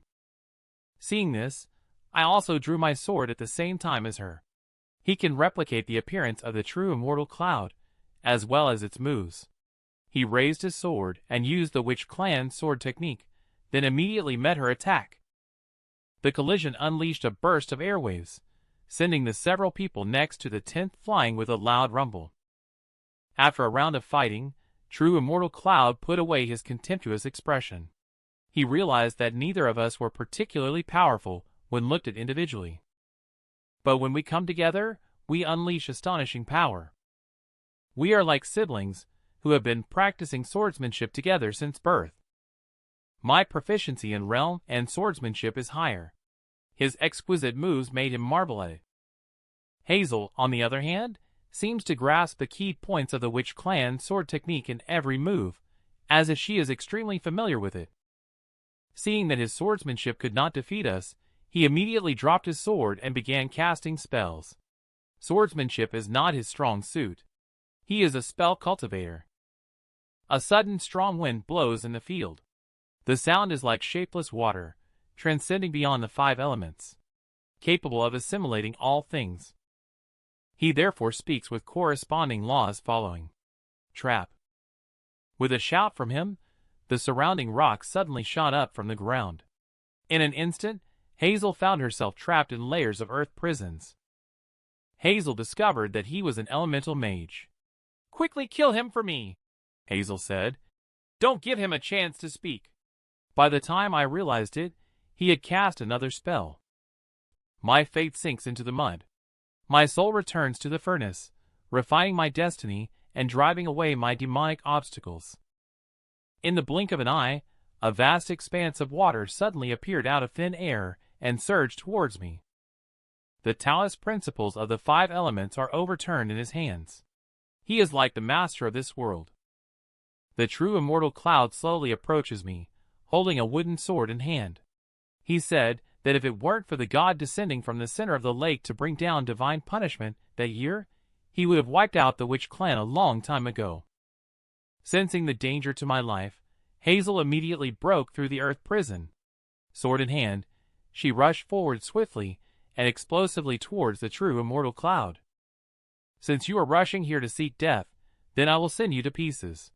The heavens and earth return to 0, all things return to 1. The towering and scorching flame suddenly surged into the sky. However, the next second, true immortal cloud was suddenly shocked. He found that his magic had no effect on her. His roar sounded as if it had been abruptly cut off by something. The look in the eyes was only left with cold indifference of Hazel. The white snow-flowing cloud sword sutra has long been standing in front of her. She showed no mercy. The sharp sword pierced directly through the body of true immortal cloud. When the blade was pulled out, not a drop of blood spurted out, because the body was just a replication of a decayed corpse. True immortal cloud, who fell to the ground, saw Hazel's eyes fixed on him. Suddenly, he understood something but couldn't articulate it. At this moment, the water prison malfunctioned. The magic was automatically undone. I hurried forward to support the staggering Hazel. Perhaps it was the first time she had used that sword technique. A wave of exhaustion instantly swept over her. I supported Hazel as we retraced our steps. We'll leave Sin Pool after Stone Gate opens. But for some reason, we had already defeated this true immortal cloud. The feeling of unease in my heart still persists. At this moment, on a cliff, a black mud slowly oozes out, gradually shaping into a human form. It is the body that true immortal cloud temporarily sculpted using earth magic before being killed, to contain his lingering soul for escape. Reflecting on the scene just now, he still shudders in fear. He never expected to be left in such a pathetic state by his juniors. Suddenly, he sees a group of demon waves below the cliff, feeling puzzled. Shouldn't the bottom of the cliff be a favorite dwelling place for the evil? Why are they all rushing out now? Judging by their appearance, it seems like they are fleeing. In an instant, his face shows a look of fear, quietly muttering, "This is not good." But he was already too late. A huge figure suddenly appeared in the mist. That seems to be the skeleton of a solitary being. It opens its crimson eyes. It gazes down on the world with a king-like indifference. The innate powerful pressure seems to be pouring down from the sky. It is truly it. The fear deep in his heart is aroused by it. He turns around to flee. But at this moment, a giant white bone claw has already reached behind him. Unable to change, death has arrived. The moment the bone claw closes and crushes, a wave of white wind rises on the entire cliff. What followed was the trembling of the entire land. What's going on? Hazel and I both trembled as we looked at the same place. We saw a dense demon wave rushing out at high speed. Wait. Look up at the sky. What is that? Skeleton remains stood still above us. A huge heart was fixed within the skeleton. The powerful pulsating sound was like muffled thunder, heralding its rebirth. At this moment, I remembered what Hazel once said. Demonic spirit seal in the ocean. Dragon corpse buried deep in the ground. When these ancient things fully awaken, humans will fall back into a real nightmare. It will be a calamity for humanity. Fear occupies the heart of each of us. The only thought in our minds is to run. Wherever it passed, violent winds arose. Hard rocks were easily crushed. It is an enemy we cannot confront at this moment. Without hesitation, I immediately instructed everyone to scatter and escape. Unexpectedly, this giant creature actually triggered a violent reaction from the White Eye's Black Phoenix Sword Sutra. We cannot stop. Survival is paramount. Is this the dragon corpse you mentioned before, junior sister? Yes. Even if these beasts lose their flesh and blood, they still remain alive. The heart must be pierced, and then the entire skeleton soaked in divine corruption. Otherwise, even if you pierce its heart, it can still grow a new one. I am curious what divine corruption is.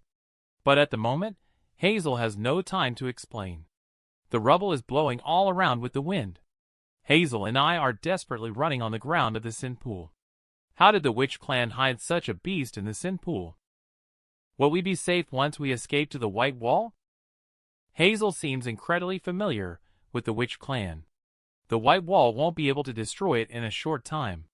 Even if it can get past the White Wall, the witch clan also has the ability to kill it. The witch clan can stand by the shaman's blessing lake for 300 years. It's because the witch clan itself is a weapon.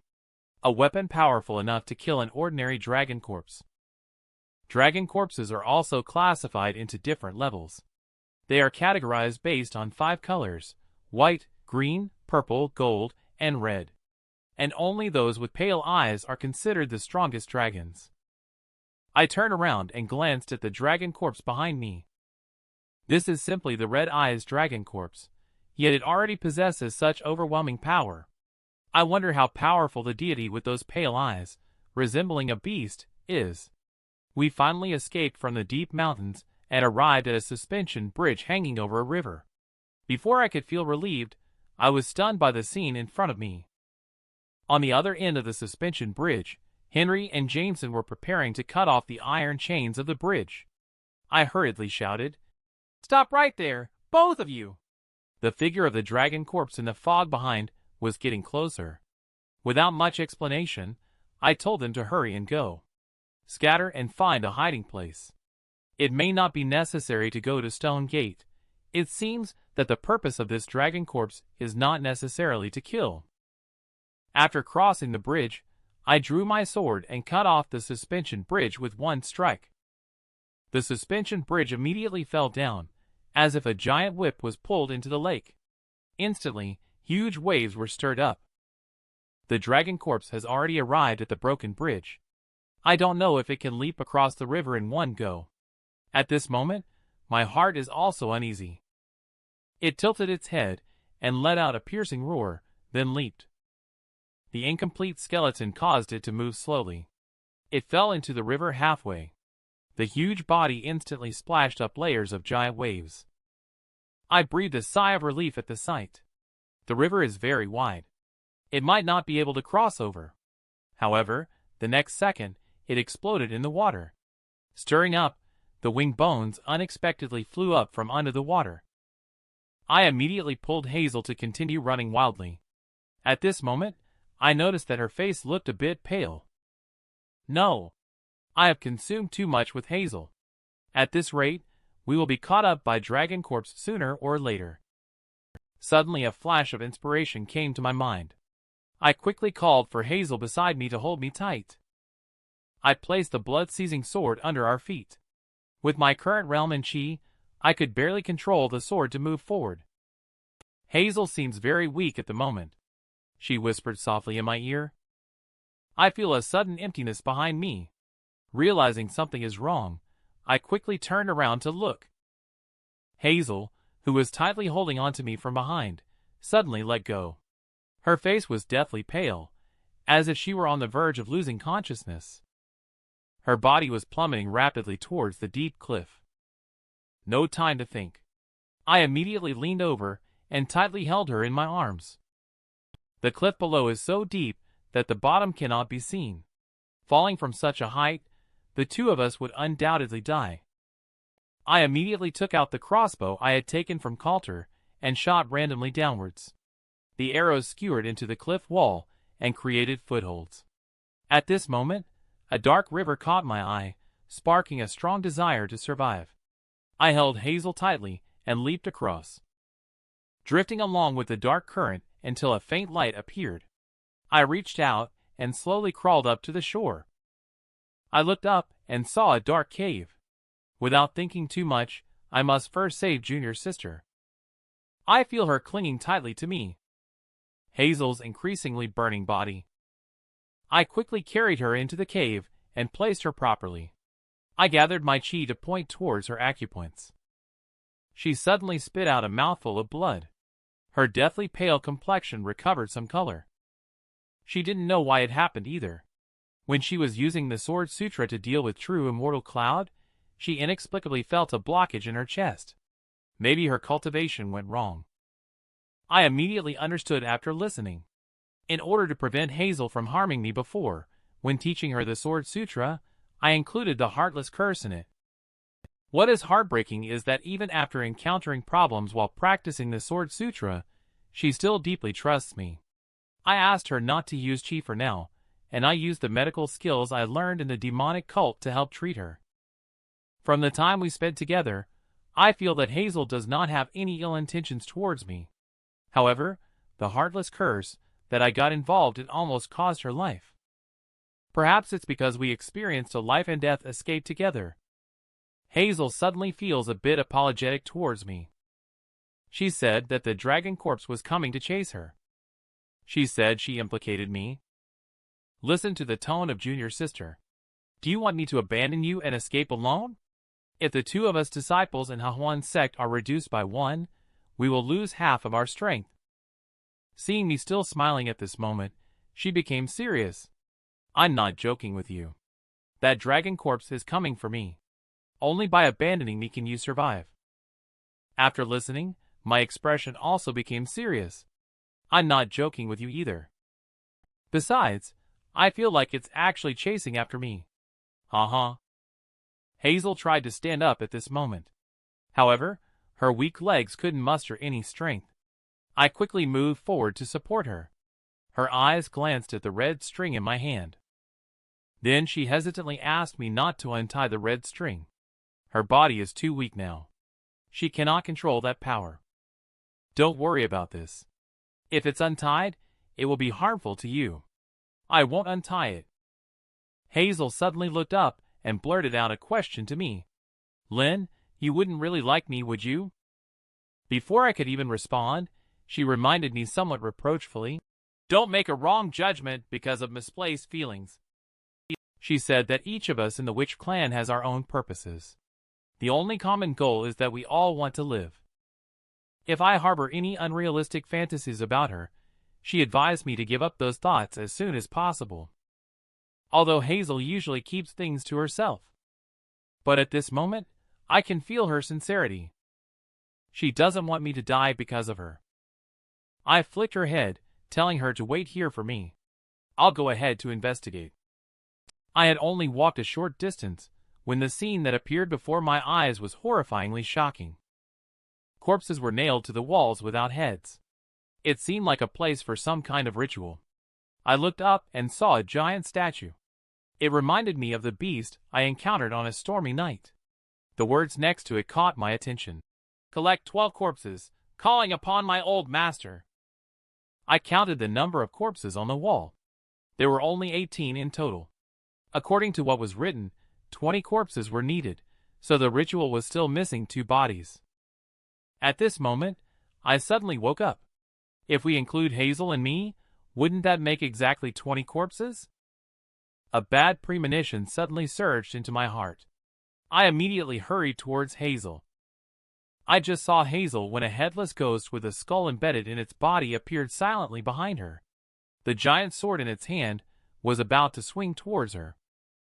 While Hazel, who is lucky enough to have healing powers, is still completely unaware of what is behind her. I saw that big knife about to come crashing down. Damn. I don't have enough time at this distance. In times of danger, I hastily spread out 5 fingers aimed at Hazel to drive away the heartless curse inside her. Hazel's face showed a look of difficulty. The heartless curse let out a sudden buzzing sound. Her body suddenly sank uncontrollably downward. She narrowly avoided the slash from the headless demon behind her. Seeing the swing miss, it immediately swung the blade again. Hazel turned to look, and was startled to find a sharp blade perilously close. A clear clang of blade collision resounded as it swung the second blade. I swiftly stepped forward and intercepted this deadly blow in the nick of time. At this moment, I realized that I had still underestimated the strength of the headless demon. A simple slash. It seems to be just a simple cut.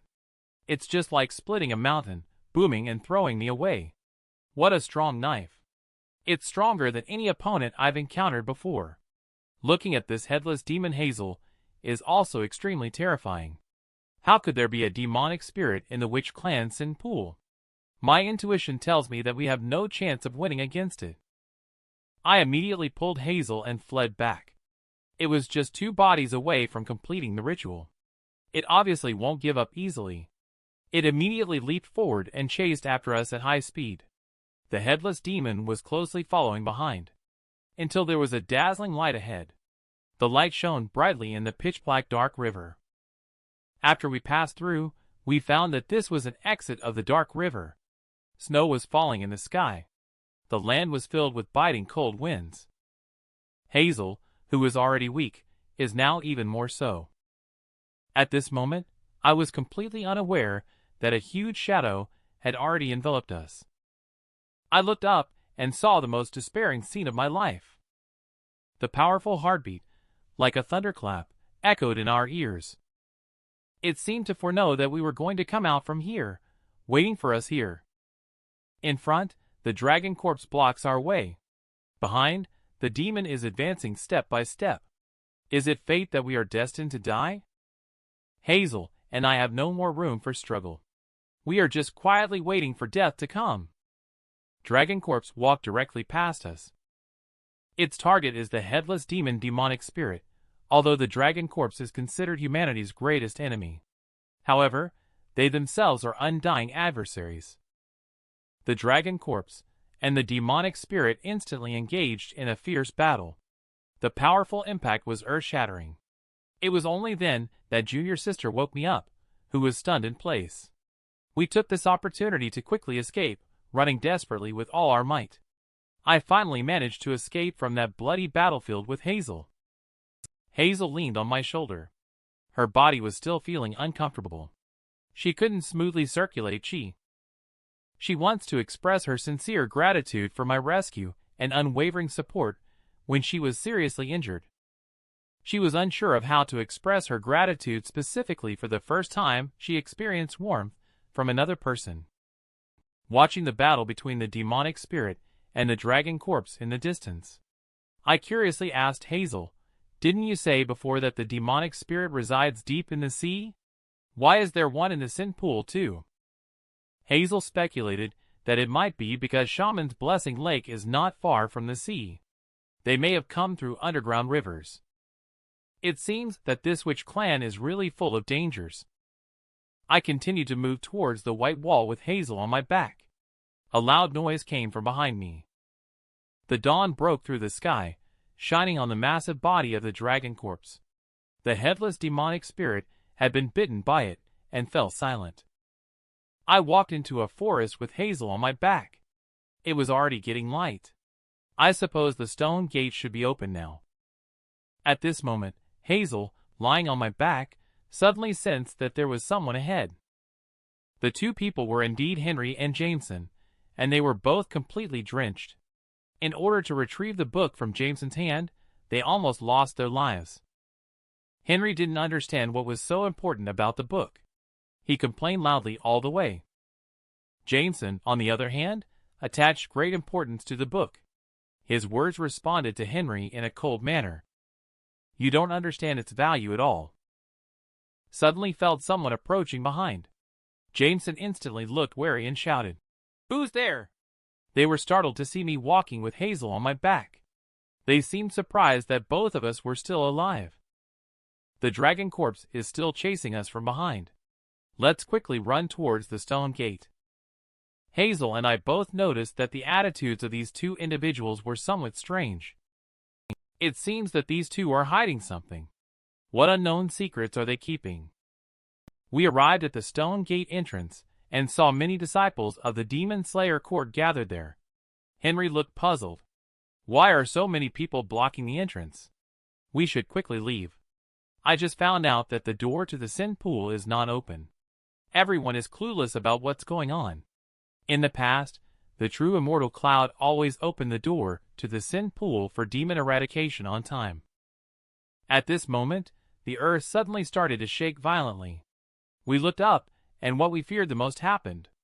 The dragon corpse was chasing after us again, rapidly approaching our direction. Damn it. Stay calm, Lin, think of a solution. We must not sit idly and wait for our doom. Try any method available. I rushed straight to the side of the stone gate.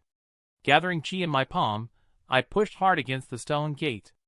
Everyone, staying in place means certain death. If we can seize this glimmer of hope and open the stone gate, then we all can survive. The shadow of the dragon corpse is getting closer and closer. Invisible fear envelopes everyone present. Senior brother, let me help you. Hazel immediately added some chi. Lin is right. In any case, it's the same death. We can't just sit and wait to die. At my appeal, more and more disciples are joining in. I can't die here. Henry also rushed to the heavy stone gate and pushed with all his strength. Jameson also followed closely behind. But the gate remained immovable like a mountain, not budging at all. No, not enough. I need more power. I need to unleash more force. My chi is rapidly circulating within me with the Black Phoenix Sword Sutra, pushing my strength to the limit. A faint beam of light shines through the crack of the stone gate. Miraculously, the door moves. There is no time for jubilation. Everyone, exert more strength. The huge gate is about to open. The crowd exerts all their effort. The cheering echoes through the sky. The heavy stone gate crack is getting larger and larger. Meanwhile, the dragon corpse is now holding up its giant claws. It looks down on the ants below the gate. Everyone felt the breath of death. A giant claw struck from the sky. The earth trembled in response. Under this heavy blow, the physical body would surely be annihilated. At the same moment the giant claw descended, the gate was pushed open with a bang. Those of us who had exerted all our strength were all thrown out together. At that moment, true immortal Cloud held a talisman in hand, preparing to open the stone gate. He happened to see the scene. He couldn't believe that the stone gate would be forcibly opened from the inside. This completely overturned his centuries-old cultivation knowledge. He realized that the dragon corpse had actually woken up only when he heard the strong heartbeat sound coming from inside the door. He looked at the disciple who had fallen to the ground. Some of them had passed out from exhaustion. There is obviously no time to inquire about the reasons now. He immediately gathered his disciples to go and deal with the dragon corpse. True immortal Cloud still couldn't understand why that thing woke up. What exactly happened in the Sin Pool? The few survivors of Jie Househo still couldn't believe that they had managed to escape alive. At this moment, a harsh, contemptuous voice came from afar. "You slaves, don't you know to come and welcome your master? You all really have no manners. Trash will always be trash." The two individuals are indeed the second young master of the Witch Clan and the third miss of the Witch Clan. Not only did they mock the Sin Pool trial, but they also wanted to punish them.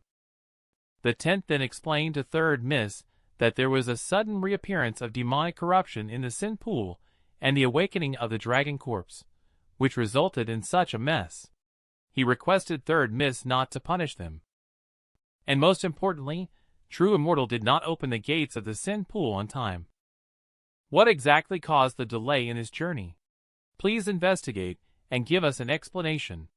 Who would have thought that third Miss immediately changed her expression after hearing this? The true immortal was delayed because the string of my magical artifact zither became loose. He helped adjust it for a while. "Are you mocking me, you darn servant?" She raised her hand and was about to head towards the 10th fan. "Enough. Stop all actions." The eldest young master, acting as the proxy for the witch clan patriarch, has arrived at the scene. The demonic corruption is resurrected. The dragon corpse is awakening. Such a scene cannot tolerate your nonsense. The second young master and the third miss should restrain themselves now. On the side, Hazel has long fixed her gaze coldly on the three siblings of the witch clan. The eldest young master ordered for the injured disciples to be helped down. This trip to the sin pool resulted in the loss of some individuals. Fortunately, the four divine chosen remain unharmed. As true immortal Cloud is currently busy dealing with the dragon corpse, the selection of acolytes tonight will be presided over by the eldest young master. Henry's joy was hard to conceal upon hearing those words. Previously, true immortal Cloud had told him that he would be the acolyte of the eldest young master, envisioning a future with endless possibilities. He approached the eldest young master to greet him. Much to his surprise, the eldest young master seemed to ignore him and walked straight past him. He looked at me, lying unconscious in Hazel's arms. There were rumors about my mysterious background and strong abilities. Perhaps I was a suspicious infiltrator in the witch clan. Moreover, there are only 3 positions for acolytes. The eldest young master has already excluded me at this moment. He immediately ordered someone to take me away. Hazel stopped without expression. She wanted to take away my disciple. She looked up and gazed at the unopened inheritance of the eldest young master guardian deity. "Among the 4 of us, which 3 are they? The final acolyte has not been determined yet. Please, eldest young master, think it over." At this moment, eldest young master remembered the words true immortal Cloud had told him before. The girl named Hazel in front of him possessed the spiritual constitution of prophecy. At this point, he no longer said anything more. He ordered someone to seal my spirit meridian and detain me temporarily. All beings have their own destiny. Destiny cannot be violated. After leaving the sentence, he turned and left with his men. As he was leaving, third miss looked back fiercely at Hazel and the others. "If it weren't for Big Brother today, you servants wouldn't have an easy time." However, the eldest young master suddenly stopped and turned back slightly. "You are called Hazel, right? Tidy up and move to my mansion later. From now on, you will be my acolyte." This statement directly shattered Henry's vision of the future. "Yes." Hazel remained calm as usual. She handed me over while I was unconscious to the 2 disciples, who were ready to escort me. At the same time, she pulled a red string from my hand. The power of the seal was thus activated. "Take care of me, senior brother, did you hear that?" She revealed a cold and stern killing intent between her eyebrows. This made the 2 disciples suddenly startled. She turned and followed the eldest young master. In the eyes of others, after tonight, she would be the acolyte of the witch clan, but would the outcome be like this? At this moment, I am imprisoned in a cell. My thoughts are still lingering on the brink of life and death. I woke up screaming Hazel's name in the nightmare. I just realized that I am currently imprisoned in a cell. The red string in my hand is nowhere to be found. Did she untie it? I only found out after a series of inquiries. The trial has ended a day ago, when I asked about Hazel's situation. He only then realized that he was now in a prison cell. The red rope in his hand was nowhere to be seen. Did she untie it? After some inquiries, he found out that the Sin Pool trial had ended a day earlier, when I asked about Hazel's situation. The girl informed me that Hazel had been selected as the eldest young master's acolyte. She knows that my relationship with Hazel is not ordinary, and advised me to let go of this feeling as soon as possible. The girl admires the eldest young master very much, and she mentioned that he is believed to be reincarnated from an immortal in the witch clan. Legend has it that when he was born, he carried a colorful fetal bead signifying remarkable cultivation achievement and extraordinary innate talent. It is believed that once the eldest young master enters the immortal realm, he will return to the three great divine mountains, where he will become a true immortal once again. Various extraordinary phenomena occurred at the time of his birth. The Xuanwu star, which had been dark all year round, shone brightly because of him. The whole Witch clan was celebrating his birth, with birds chirping together. Since the age of 5, he often dreamed of an immortal tower. Although he had never set foot in it, he could describe the details of the building. There was a lamp in the tower with a strange name on it. But he vaguely felt that it was actually his name. At the age of 13, he recited the mantra to make the iron tree blossom. When he turned 14, he sleepwalked into the divine realm and paid respects to the immortal. At the age of 16, he unexpectedly used his intuition to find the divine court under Shaman's Blessing Lake. Unfortunately, the divine court was tightly closed.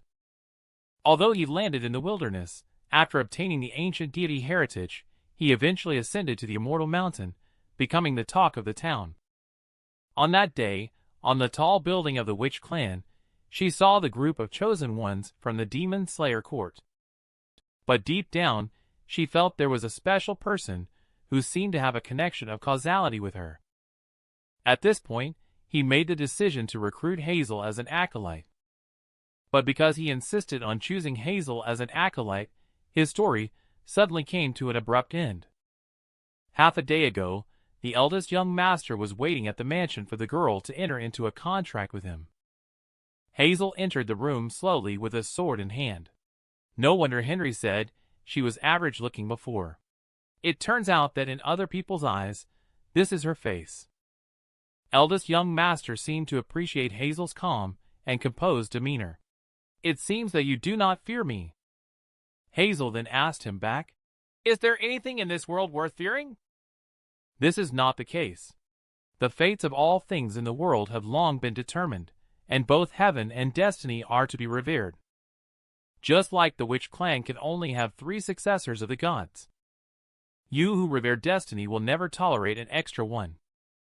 Eldest young master listened but didn't care at all, asking for Hazel to come to him. Hazel asked as she walked, "The most unnecessary existence in this world is surplus people, isn't it?" Eldest young master didn't know what Hazel meant, but it was what he was thinking in his heart.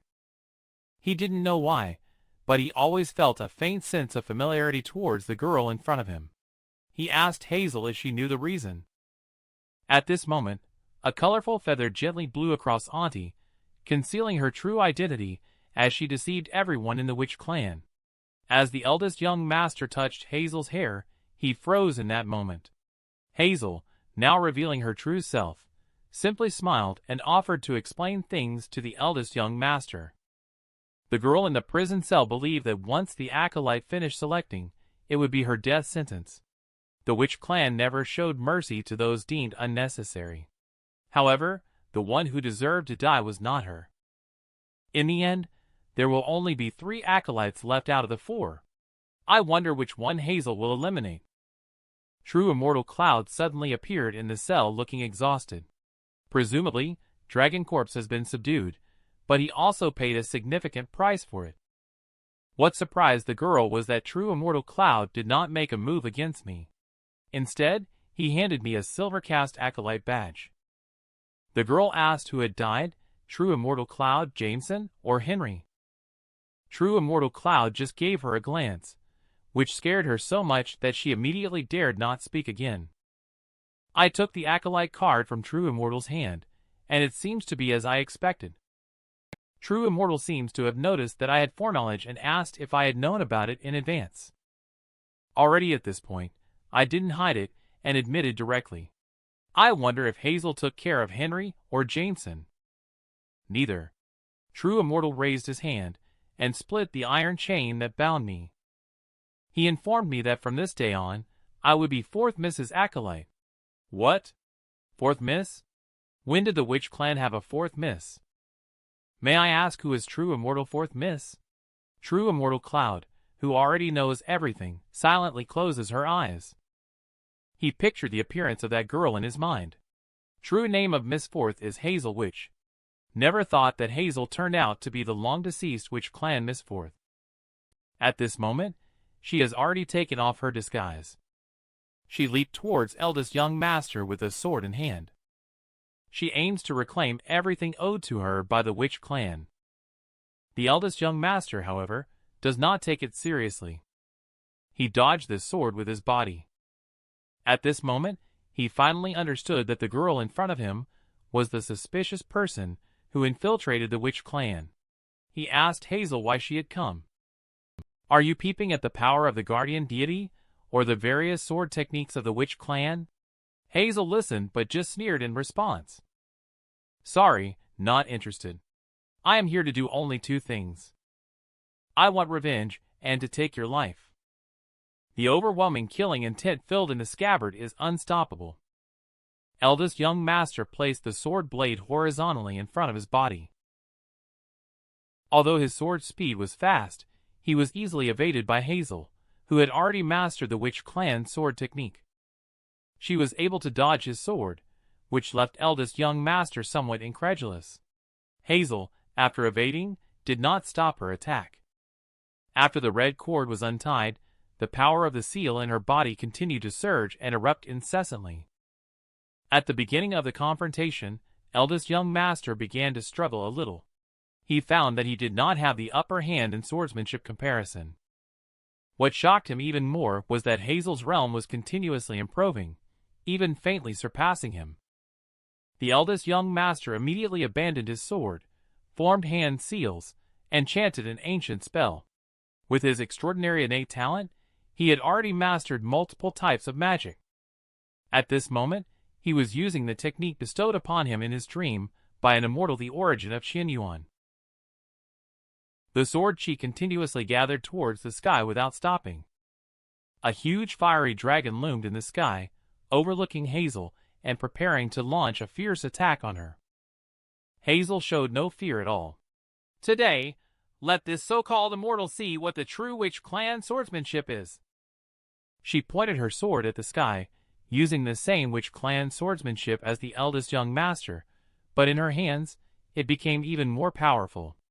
Endless sword intent surged forth, and the flaming dragon standing in the sky was instantly destroyed by this strike. The eldest young master looked at her with a smile, praising her impressive momentum, but regretted that she was one move short in the game. He believes that he can defeat Hazel with his extraordinary immortal techniques. He then confidently and calmly cast the spell again, using the immortal technique Qianli Heavenly Flame. An even more powerful fire technique surged up around him in an instant. A huge fireball suddenly swept towards Hazel, its intense heat capable of destroying everything.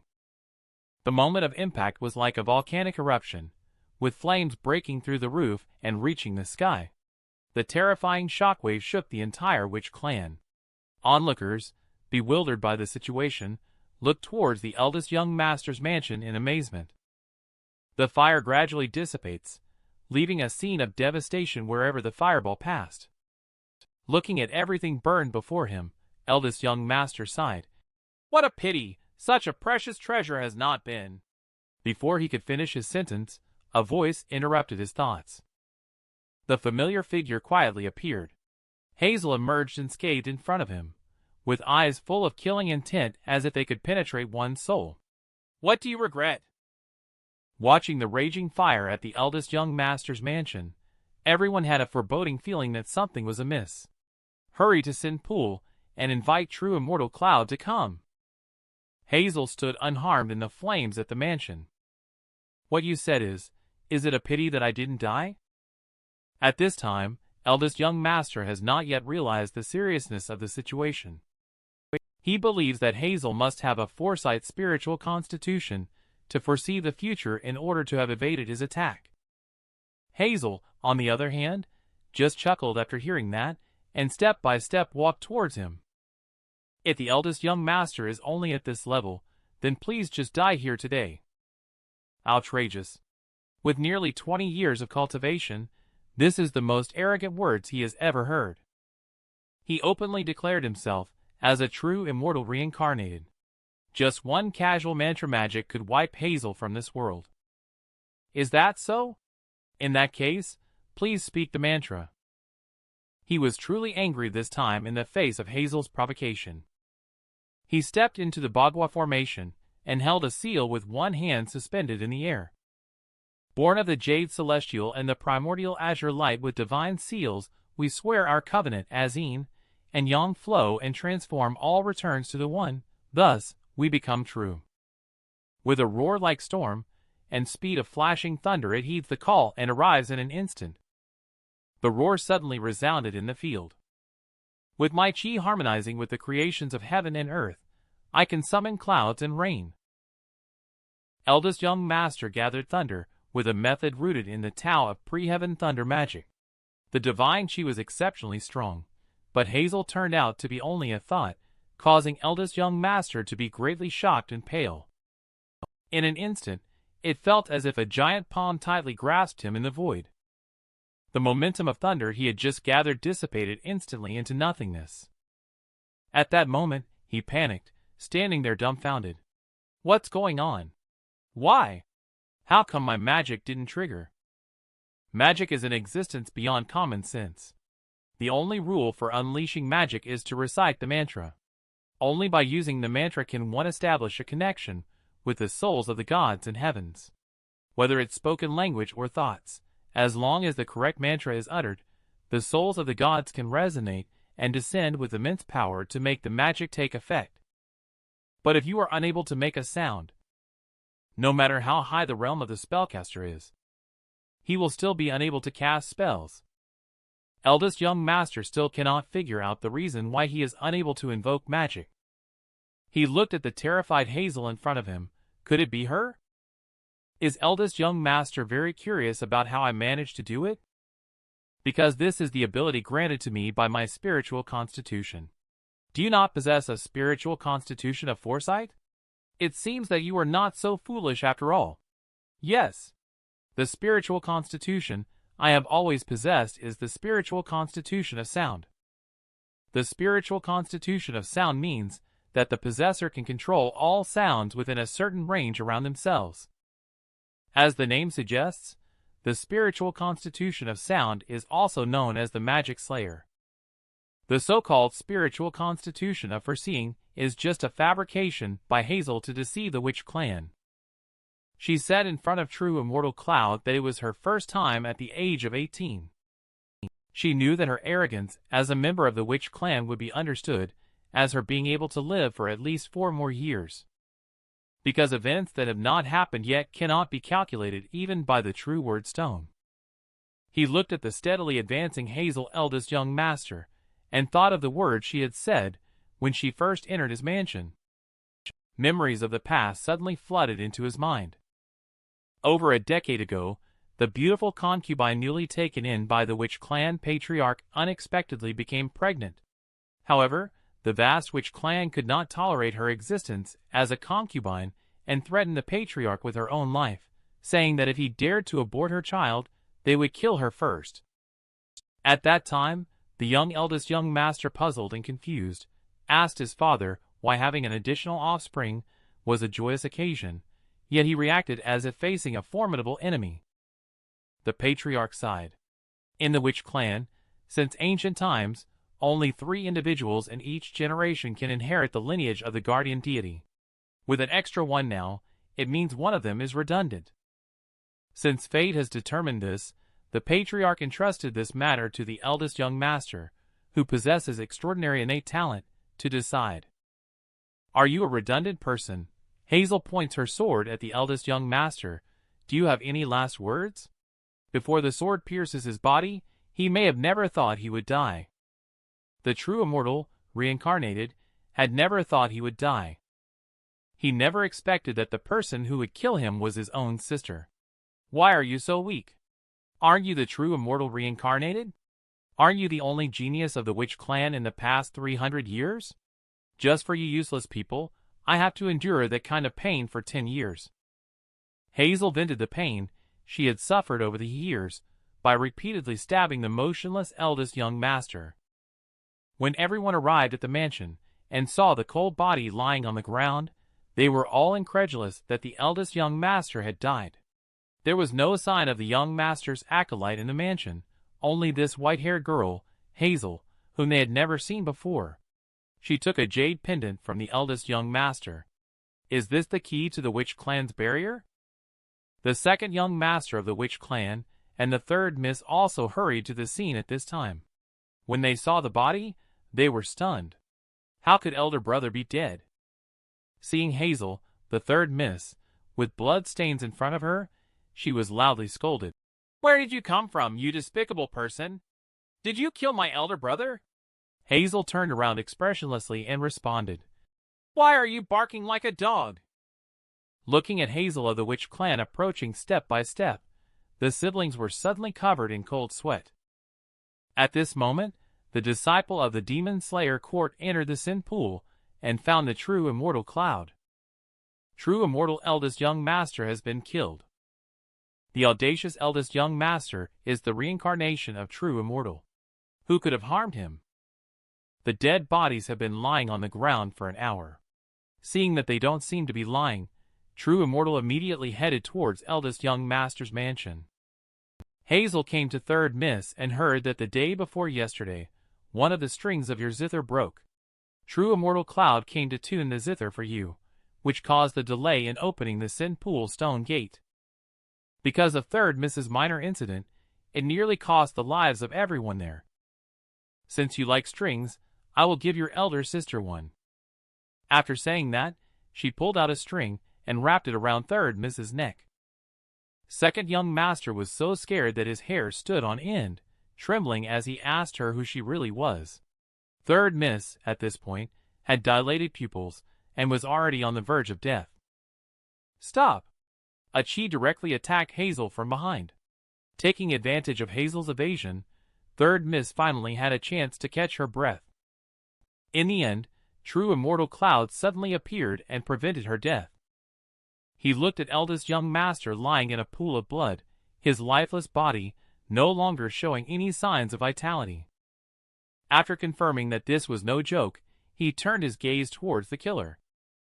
He was struck by the stunning beauty before him, the girl appearing out of thin air like one from the witch clan. After a long pause, the true immortal finally spoke up to ask who she was. True immortal Cloud does not recognize me. Upon closer inspection, true immortal Cloud finally noticed something. Not only does she resemble the ordinary chosen one from before, but at the same time, he also recognized that Hazel is Miss Hazel Witch from the fourth witch clan. This made him suddenly surprised. "So it's you. You're not dead?" "Yes, I didn't die. Back then, everyone thought she had eaten me. Not only did she not, she also took me away from the witch clan to the mountains and raised me."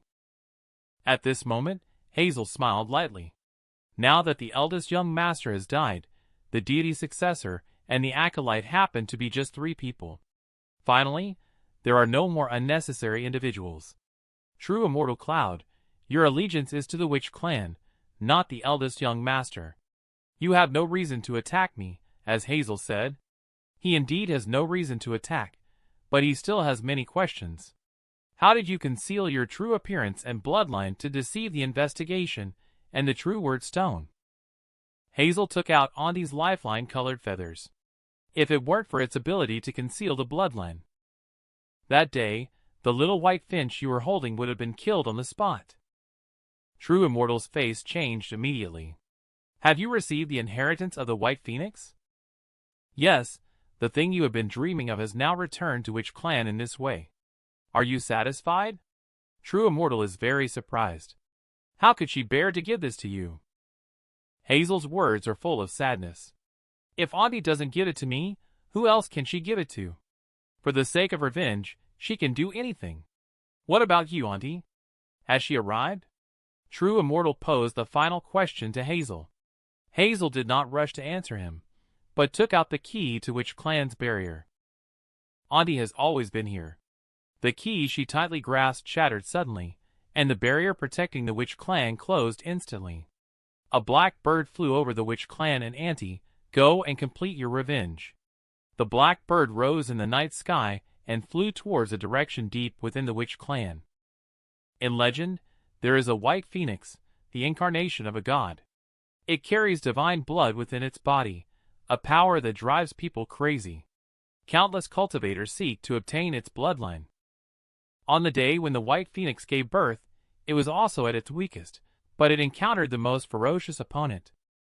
The witch clan mobilized the entire clan to launch a siege against it, which took decades just for this moment. In the chaotic battle, its newborn offspring unfortunately perished. In the end, they paid the price of 8 sacrifices to capture and bring it back to the witch clan.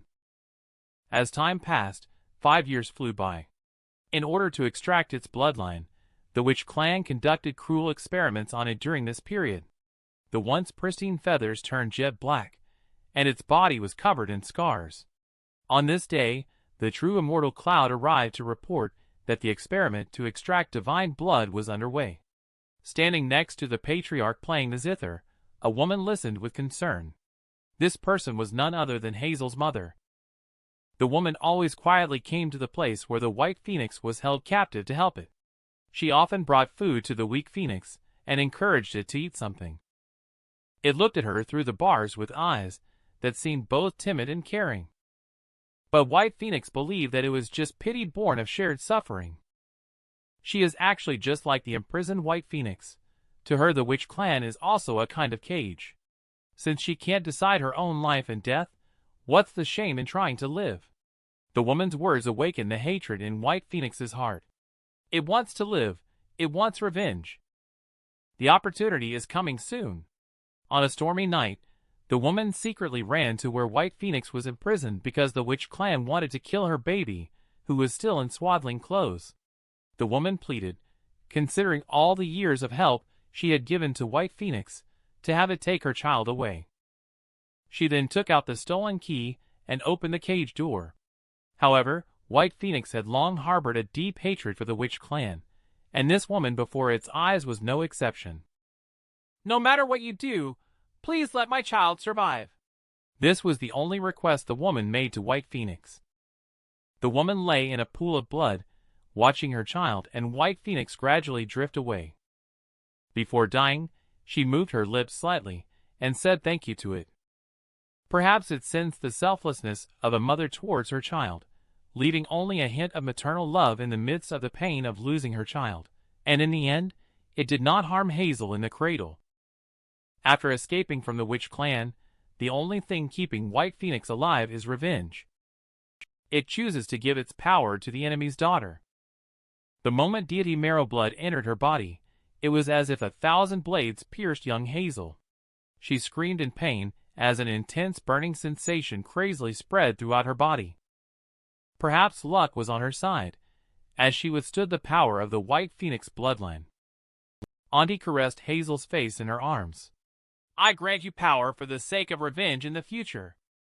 When you grow up, you must infiltrate the witch clan to help me break the barrier of the witch clan. This is the origin of Hazel and white phoenix." She looked up at the sky. "Go, Auntie, and fulfill your revenge." White phoenix carried an overwhelming killing intent and flew rapidly towards the patriarch's mansion.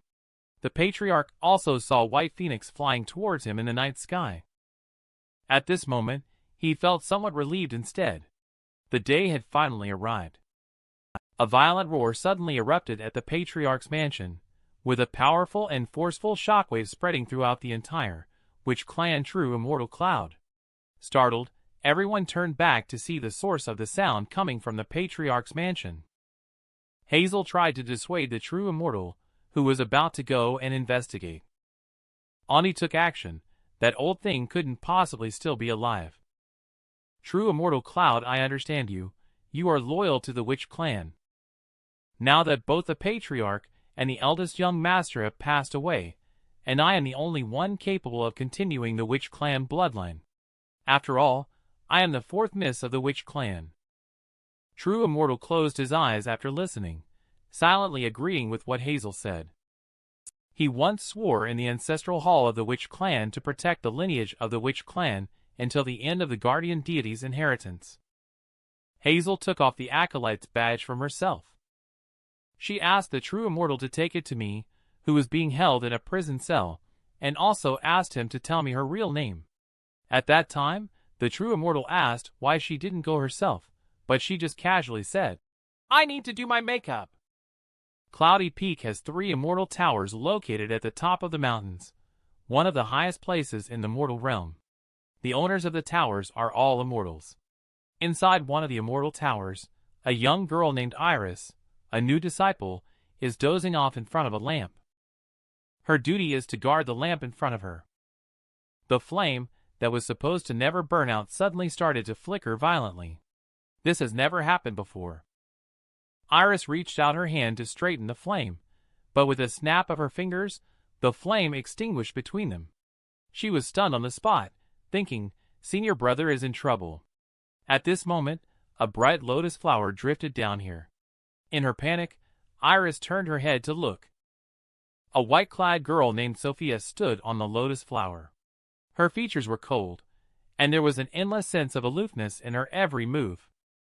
When little senior sister suddenly arrived, Iris quickly explained that the light was not put out by her. Sophia naturally knew, even if you wanted to extinguish it, you wouldn't have the ability.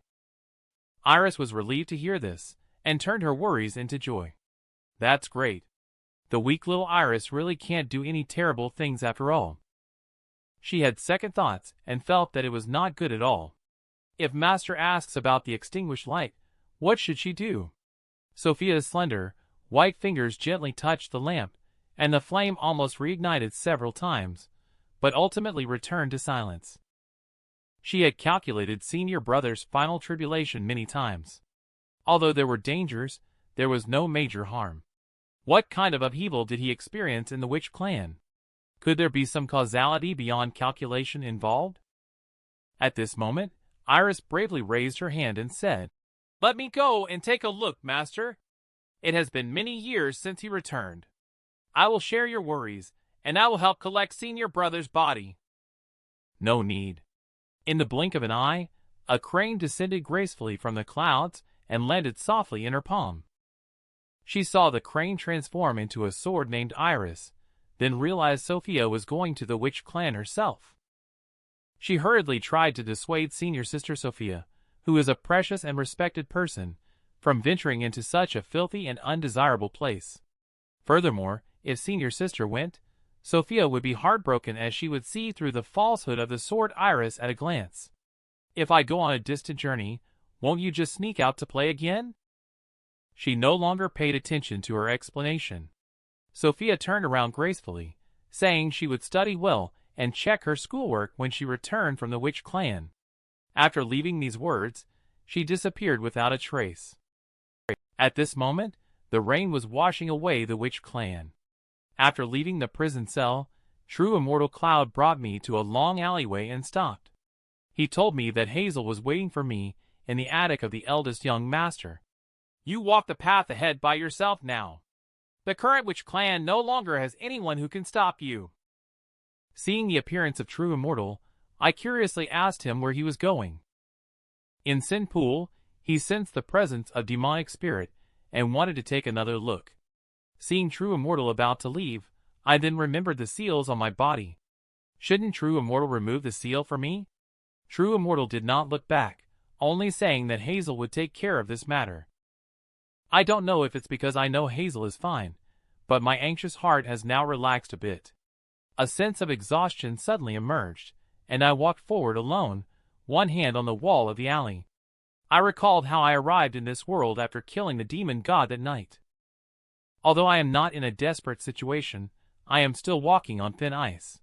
Some people are grateful to me, while others want to kill me.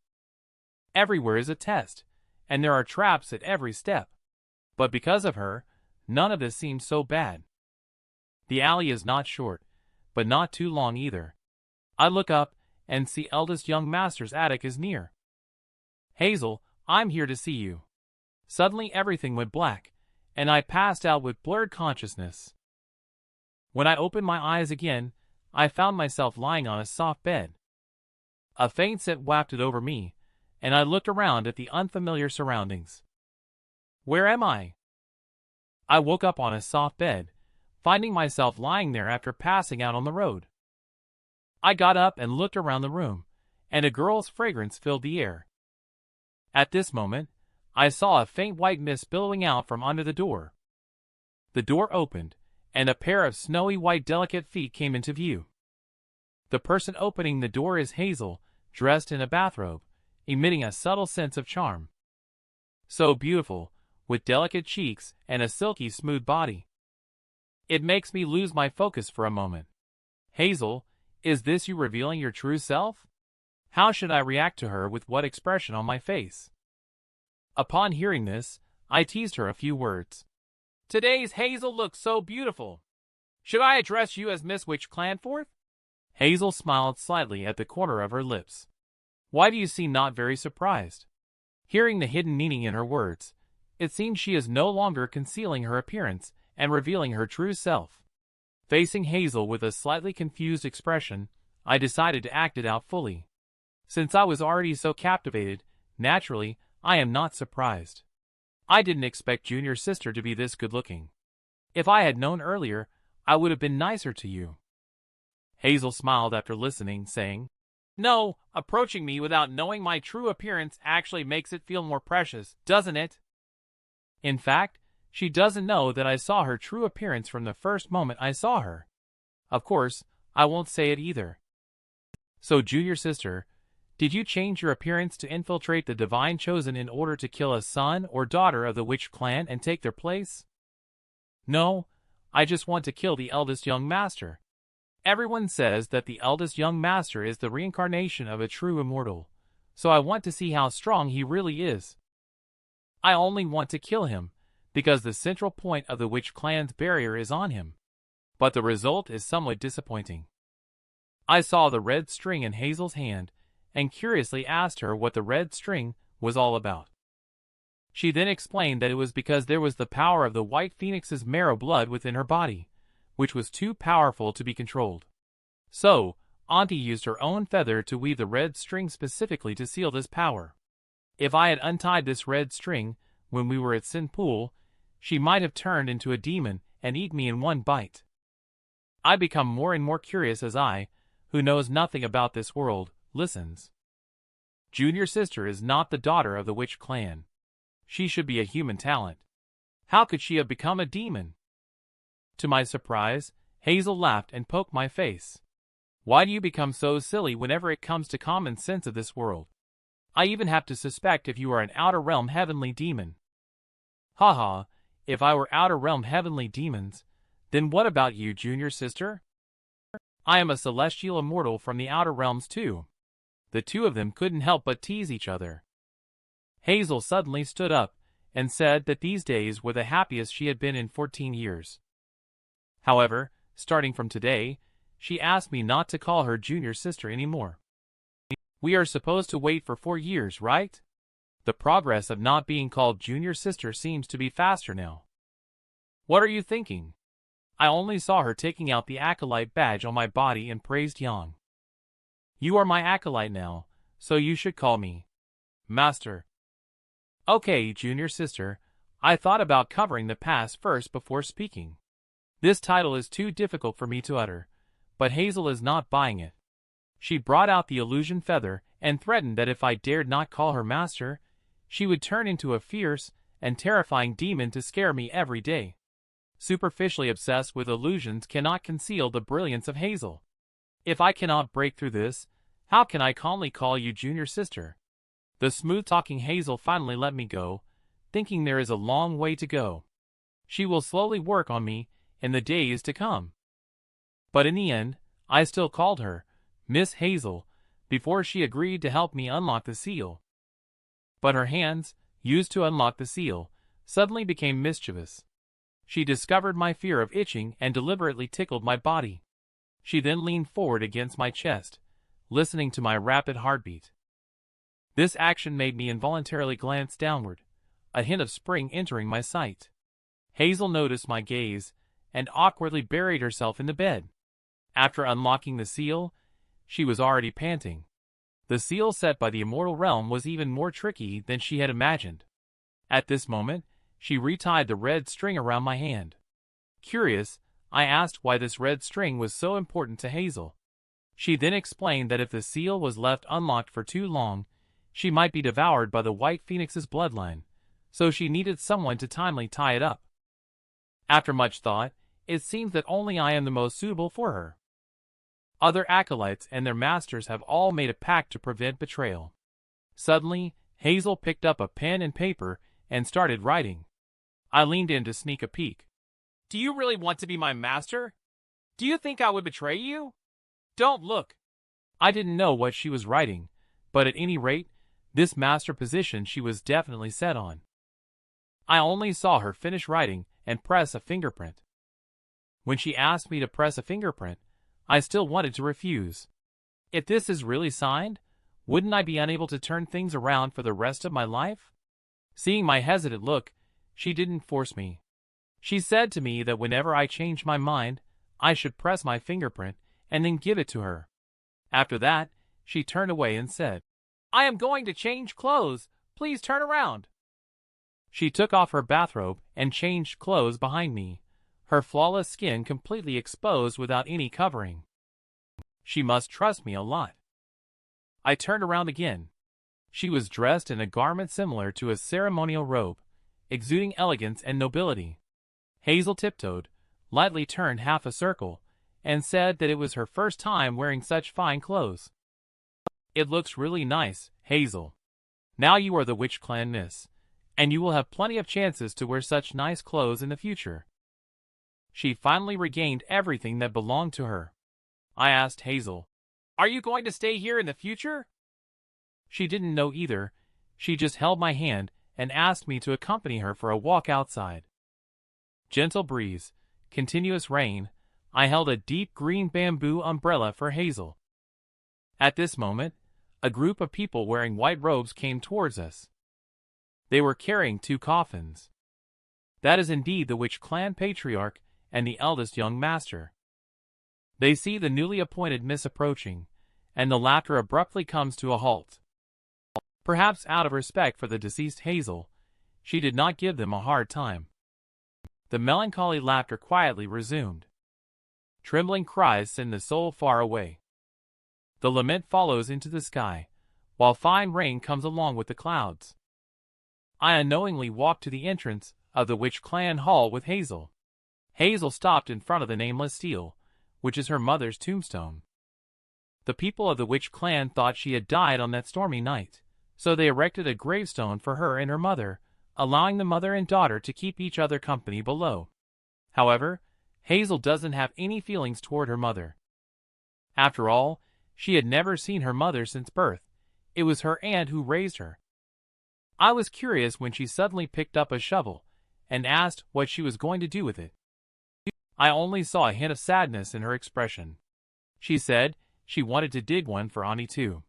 Memories of moments with Auntie on Snow Mountain flooded into my mind. When she was young, she once asked Auntie, "Why do we always live on the mountaintop when it's so warm and cozy down below? The snow here won't melt even after 1,000 years." Auntie's gaze always looks towards the distance because one day Hazel will go to a real snow mountain. That is the Snow Mountain in the land of the Far East. On Snow Mountain, there is a towering Ruoma tree. Legend has it that whoever climbs Snow Mountain and sees the Ruoma tree will become the co-king of the demons in the world. It cast a meaningful glance back at Hazel. You who inherit the White Phoenix divine blood will one day have to go there. Don't disappoint me. When Hazel asked if Auntie would accompany her. Perhaps it knows that its body, riddled with wounds from the witch clan's torture, cannot wait until that day. Auntie did not respond to her question at that time. Hazel wanted to set up a tombstone for Auntie next to her so that Auntie could accompany her as well. Seeing this, I put down the bamboo umbrella in my hand and picked up a shovel to come to Hazel's side. After all, I am your acolyte. Not only should I accompany you, but I should also be involved in these matters. Hazel's face instantly flushed at the words. Her Tsundere personality only made her turn away, saying it was only natural for me, being an acolyte, to stay by her side at all times. Understood. Seeing her like this, I couldn't help but feel a teasing urge, deliberately leaning closer to her. She seemed ready to blow up again, but I cut her off, never leaving her side. "This is what you said." At that moment, a subordinate suddenly ran over in a hurry to report an urgent matter to Hazel. This surprised the two of us, who were standing close together. It turns out that true immortal Cloud has come out of Sin Pool. Ask him to come over and deliver a message. Please ask the lady and acolyte to prepare for the guardian deity's inheritance ceremony, which will begin tomorrow. Hazel told me that after the divine succession ceremony, she is planning to leave the witch clan and head to the land of the Far East as Andy mentioned. She tentatively asked me if I wanted to go with her. Considering that there is no way to return to the original world from the witch clan, I also need to find a new place. Since you've invited me, of course I want to go. After the tombstone is set up, Hazel will leave first to go back and prepare for the ceremony. Before leaving the witch clan, it's also time for me to go do the unfinished task. The position of the Jean Palace sword has been confirmed. It's time to bring the Luo back. That day at Sin Pool, I saw the two of them being so secretive. The whereabouts of the Luo must be related to them. After parting with Hazel, I started searching for the Luo's whereabouts. I stealthily sneaked into the residence of 3rd Miss Jameson, who is now her acolyte. It seems like this is Jameson's room. The layout is quite cozy. I recall that what they were referring to as the secret manual is probably the Luo. Close your eyes and release your chi, sensing everything in his room. But I gained nothing, and did not sense the Luo's whereabouts. At this moment, a sharp sound of a vase being angrily smashed came from the next room. 3rd Mrs. cursing could be heard from time to time. True immortal Cloud, that old immortal, is unexpectedly so useless. A mighty immortal actually can't even protect the witch clan. She cursed at Jameson kneeling beside her, despising his low cultivation achievement as another useless piece of trash. Although Jameson was angry after hearing this, he could only endure it. Having already established an acolyte contract, he was unable to resist. Seeing this situation, he probably won't be able to get away for a while. I can only go find Henry first. Then I sneaked into the second young master's attic and found Henry's residence. At this moment, he was practicing martial arts diligently in the room, cursing his family for looking down on him before. Now that he is an acolyte, he will show them in the future. Who's outside? Henry suddenly turned around, sensing keenly that someone was outside the door. It's me. I've come to catch up with you. After pushing open the door, I walked straight toward him. He seemed quite nervous about my arrival. I didn't beat around the bush and directly confronted him as I walked up to him after pushing open the door. I heard your conversation in Sin Pool. Hand over that secret manual. To my surprise, Henry began to act dumb and feigned ignorance, claiming that he couldn't remember. He still doesn't believe that I can use torture on him. Do you really think I have no way to deal with you if you don't speak up? Don't think you can get away with it. Hurry up and speak. I deliberately provoked him, and Henry really took the bait. He angrily pointed at me and started nagging. Len, stop pretending with me. It was just your good luck that I couldn't push you off the cliff that day. Fall off the cliff? After hearing that, I immediately understood something. I have always suspected that true immortal Cloud took the Luo because both me and Jean Palace's sword were found below the cliff. Now that I think about it, why was I below the cliff? The only reasonable explanation. That means they pushed me off the altar before true immortal Cloud arrived and then took the Luo.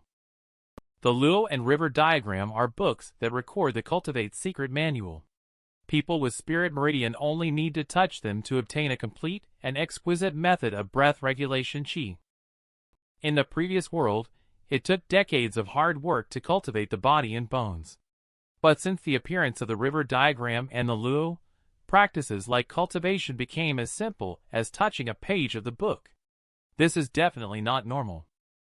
Master said that the author of the book was afraid that we would not be able to cultivate. The day when all the people become immortals will be the moment when demons invade. So this book must not fall into the hands of unscrupulous people and be misused. I must find the Luo.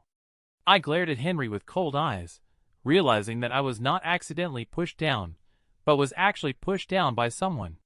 Who did it? Was it you or Jameson? Henry then realized that he had inadvertently spoken too much. But he still clenched his teeth and refused to mention it, saying that he wouldn't succumb to this kind of threat. It seems that besides me, someone else has threatened him. Could it be Jameson? At this moment, someone outside the door suddenly panicked and shouted Henry's name. I saw a second young master push the door open panting, looking frightened. Seeing this, I could only hide in the cabinet, while second young master kept calling for help towards Henry, saying he wanted to kill me. Henry was also surprised to hear this. Who wants to kill you? It wouldn't be Miss Hazel on a killing spree again, would it? He quickly shook his head in a flustered manner. True Immortal Cloud? It's True Immortal Cloud who wants to kill me. I, who was hiding in the cabinet, listened as second young master described what he had encountered. He could feel it. True Immortal Cloud had a momentary thought of killing him. Thinking back on that scene, he still felt lingering fear.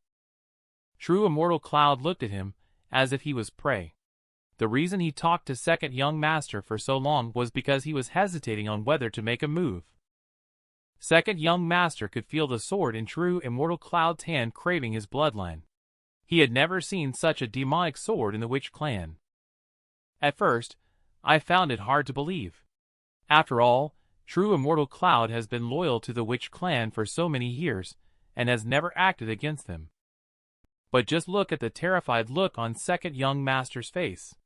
He keeps repeating that True Immortal Cloud wants to use that sword to kill him. Is he seeking the sword of bloodline? Could it be the blood-seizing sword I took before?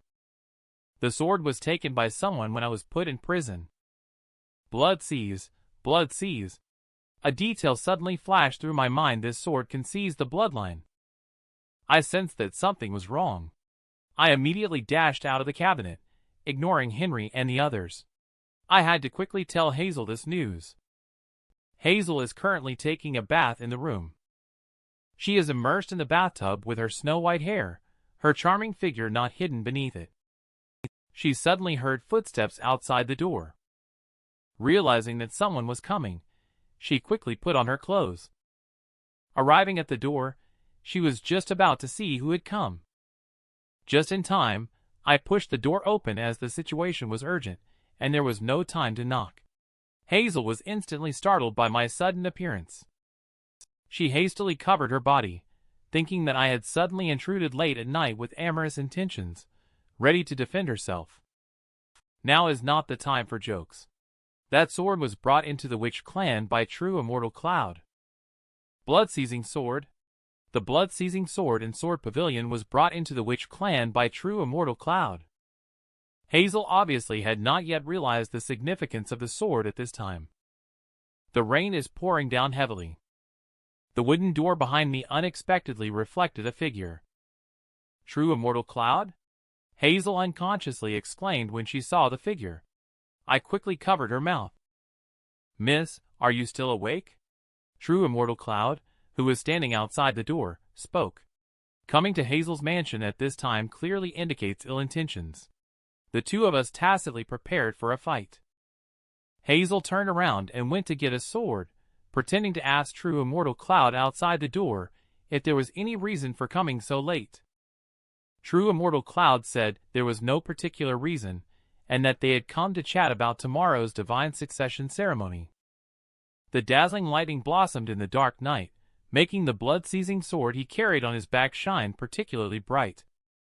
He saw Hazel in the house, but she did not respond for a long time. Miss, then I apologize for my rudeness. Just as he pushed the door open, I and Hazel were the first to rush out. Two sword lights directly approached the True Immortal Cloud at the door crack. Sword chi filled with sharp killing intent exploded in front of the door.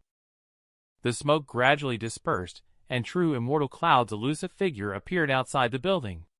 It seems that the person in front of us is more troublesome than we imagined. True Immortal Cloud looked at us in surprise. It seems that you know my purpose? If True Immortal Cloud went to look for second young master, How could he have left Hazel behind? It seems that the bloodline of other offspring of which clan cannot satisfy True Immortal. With things reaching this point, True Immortal Cloud has laid all his cards on the table. The Witch clan has been protected by the guardian deity since ancient times. He has been lurking in the Witch clan for 300 years. He finally waited for the descendant with the power of bloodline. Even on the likes of the third Miss and second Young Master, there are still those with bloodline that can obtain the inheritance of deity. Those wastrels only indulge in pleasure. It's better to let me, who is capable, to grasp this fortune. At this moment, he stole the blood-seizing sword from the immortal mountain, with a blood demon in the sword capable of absorbing the deity bloodline of the disciples of the Witch clan. He did indeed have murderous intentions towards them at that time. But his inner demon kept pressing him, questioning how a dignified immortal could hide for 100 years. Is he going to kill such despicable scum? This is an insult to the sword and to him. He only needs to kill one person to absorb their bloodline and gain the inheritance of the deity. Unfortunately, immortals also have their pride, so he can only come to kill Hazel. It seems that only by killing Hazel can he find peace in his heart. Her long hair dances in the rain and wind. Hazel stands beside me, pointing her sword at the True Immortal Cloud. Enough talk. If you want to kill, come at me. Do you know what exactly is the sacred golden light? It ignites in his left eye. A godly warrior clad in armor, radiating a golden light that envelopes him. This is the divine soul he pulled down from the heavens above. Such a solid Dharma body, almost making me feel no flaws at all. Faced with True Immortal Cloud Hazel directly opening the immortal realm, he remains fearless. What about being immortal? She strides forward, wielding the sharp sword tightly held in her hand. A dazzling sword light strikes out towards True Immortal Cloud with the momentum of thunder, attempting to pierce through the golden body in front of him. True Immortal Cloud chooses not to avoid this strike, instead casually pushing out a palm from afar with a majestic and powerful punch from his Dharma body, instantly crushing the sword light into nothingness. The force of the fist does not diminish, continuing to push forward. He directly sends Hazel's petite figure flying, slamming harshly into the wall behind her. Seeing Hazel being hit like that, a hint of ancient murderous intent wells up faintly from within me. True Immortal Cloud holds the blood-seizing sword and still stands firm in place. This mountain is divine, with people leaning on its peaks. Even if a faint glimmer shows on the sword of a mortal, how could it possibly shake the mountains? A shining golden palm suddenly strikes down, with invisible tremendous force pressing tightly against me. True Immortal Cloud looks down on me, as if I were an ant. He mocks that if I and Hazel only have such limited abilities, it will be a miserable pairing. Damn it! The huge gap on the realm is an insurmountable chasm. Is this the difference between immortals and mortals? When I was distressed by the great difference in strength between him and me, I suddenly noticed the red string tied around my wrist named Hazel. I remembered what Hazel had said before. Do not untie it unless absolutely necessary. The current situation does not allow for much consideration. In my hands, the red string was once again untied. The moment I untied it, Hazel and I disappeared without a sound at the same time. True Immortal Cloud glanced at us. He didn't expect that we could disappear right under his nose. His interest was obviously reignited. It's useless to hide. Give up resisting. After scanning around, he did not find any trace of us. He became a little wary. He looked up involuntarily. A bright sword chi resembling a radiant moon hung in the air. With a loud boom, that column-like sword chi fell from the sky towards the True Immortal Cloud. Smoke and dust billowed up as the True Immortal Cloud was pushed back several steps. However, when he looked up, he saw a scene that shocked him. Hazel was suspended in midair, with white phoenix marrow blood boiling in her body. The fierce divine blood burst out, exuding endless murderous intent. Her originally tender face was covered with bloodstains, revealing an unprecedented indifference. A pair of snow-white wings spread out behind her. Both humans and demons can demonization White Phoenix, and she can be deified as a god as well. When she opened her eyes again, her eyes had turned into a pair of dark red eyes. This was the first time she had unlocked the dual seal. The sudden lighting made that snow-white hair in the dark night shine particularly bright. At this moment, she seemed to have come from a myth. White Phoenix Marrow Blood True Immortal Cloud couldn't help but let out a long sigh. Patriarch, the object that has consumed decades of effort has surprisingly fallen into your hands effortlessly. Fate is truly unpredictable. Effortlessly? The casual words, True Immortal Cloud, represent endless pain for her. What they know about the taste of her consuming marrow blood. And who knows that for the past 10 years, every night has been a living hell for her. Even now, her body cannot help but shiver at the thought. She raised her hand and grasped, conjuring a feather sword out of thin air. Activating the power of marrow blood is a taxing act on the body. She cannot sustain it for long and must end the battle quickly. Hazel steps lightly in the air, waving her sword. Several sword lights flash out directly as soon as she raises her hand. He faces Hazel, whose attacking speed is so fast. True Immortal Cloud can only place the Dharma body in front of him, and forcibly withstand this fierce attack. Such a powerful force. A mystic purple realm transcended physical body is already comparable to the existence of the immortal realm. She cannot give True Immortal Cloud any chance. Marrow Blood, while granting her power, may backfire on her at any time if there is a slight deviation. When True Immortal Cloud was about to cast magic, he found himself unable to make any sound, which greatly diminished his power. Hazel, still vigorous and unstoppable, showed no mercy as she smashed towards True Immortal Cloud. Unfortunately, the Dharma body is too strong. I have to find a way to help Hazel break through his defense. In the midst of my thoughts, I suddenly looked up and found a set of bow and arrows inside a house. Golden Body continued to be struck by Hazel's slashing attack. If this continues, Golden Body will soon be cut open by her. Hazel's sword light was dispersed several times, scattered and condensed again and again. The indomitable Dharma body begins to dim under Hazel's fierce attack, watching Hazel True Immortal Cloud, with a sword in hand, pounce forward. The moment of divine awakening is intimidating, but even though she is powerful, she is only 14 years old. True Immortal Cloud has a solid foundation of 100 years of rigorous cultivation. As Hazel draws her sword, the giant palm seizes the opportunity to firmly block her, attempting to crush her with pure strength. However, it fails to make further progress. It seems that her transformed body exceeds his expectations. He needs to strengthen his Dharma body in order to kill her. Just as he is about to fully focus on dealing with Hazel, an arrow pierces through the void towards him. Although the arrow could not pierce through, it left him unable to escape, forcing him to defend against it. I am the one shooting the arrows, one after another hitting the golden body with full force. True Immortal Cloud can no longer bear it, and raises his hand to wave his sleeve, causing the arrows carried by Chi to reflect back. The deafening roar sounded following. Fortunately, I managed to dodge in time. Unfortunately, during True Immortal Cloud's momentary distraction, Hazel, trapped in his palm, seized the opportunity to gather strength for a strike. White feathers spread their wings. A strong force directly forced the giant palm open. True Immortal Cloud immediately coughed up blood, and his Dharma body, which is inherently connected to him, also suffered damage, causing True Immortal Cloud to be affected in turn. While you are sick, I'll take advantage of the opportunity to kill you. I quickly picked up my bow and arrow and aimed at him. Just as I was about to shoot, a familiar chill quickly struck me from behind. Instinctively, I turned around to defend myself at the first moment. A sword swung down on my bow with force. A small black shadow appeared in front of me.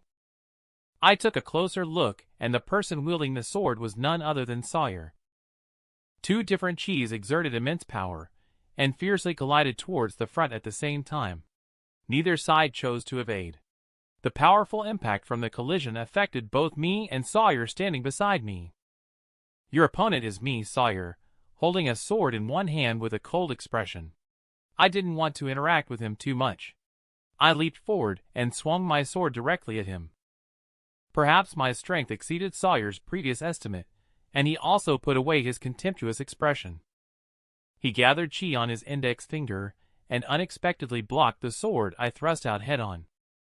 A clear and melodious sound of sword suddenly rang out in his hand, and that force directly knocked me back.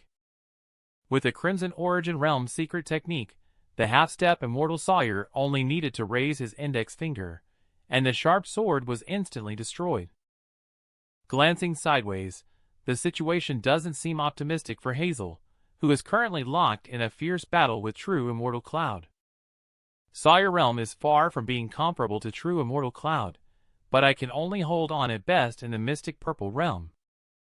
But I have no retreat now. I must find a way out of this dead realm. The earth-shattering battle cries echoed throughout the entire Witch Clan. The Witch Clan, now without its backbone, became scattered and chaotic. As chaos descended, many chose to flee. Henry, wearing a shocked expression, did not pay attention to the weak second young master in front of him. He ran out as fast as his legs could carry him. He planned to find a place far away from the battlefield to hide for a while. Third Miss is now at her wit's end. She grabbed Jameson's clothes and begged him to save her. Jameson's pupils emitted a look of disgust as he glanced over, but he still managed to suppress his revulsion. He asked her if the Witch Clan had secret chambers or passages, and the third Miss suddenly realized and recalled the escape tunnel leading to Shaman's Blessing Lake. I relied on my strong physique to fight with Sawyer all the way, but I was always at a disadvantage, with almost no room to fight back, so I could only defend myself while fleeing. I, unwilling to accept defeat, picked up a hidden weapon. The power gap between me and Realm was too wide. I found a slight gap and swiftly shot towards him while he was unprepared. However, such a trick could not pose any threat to Sawyer. I am a sword cultivator. With a sword in hand, I still have the strength for one last battle.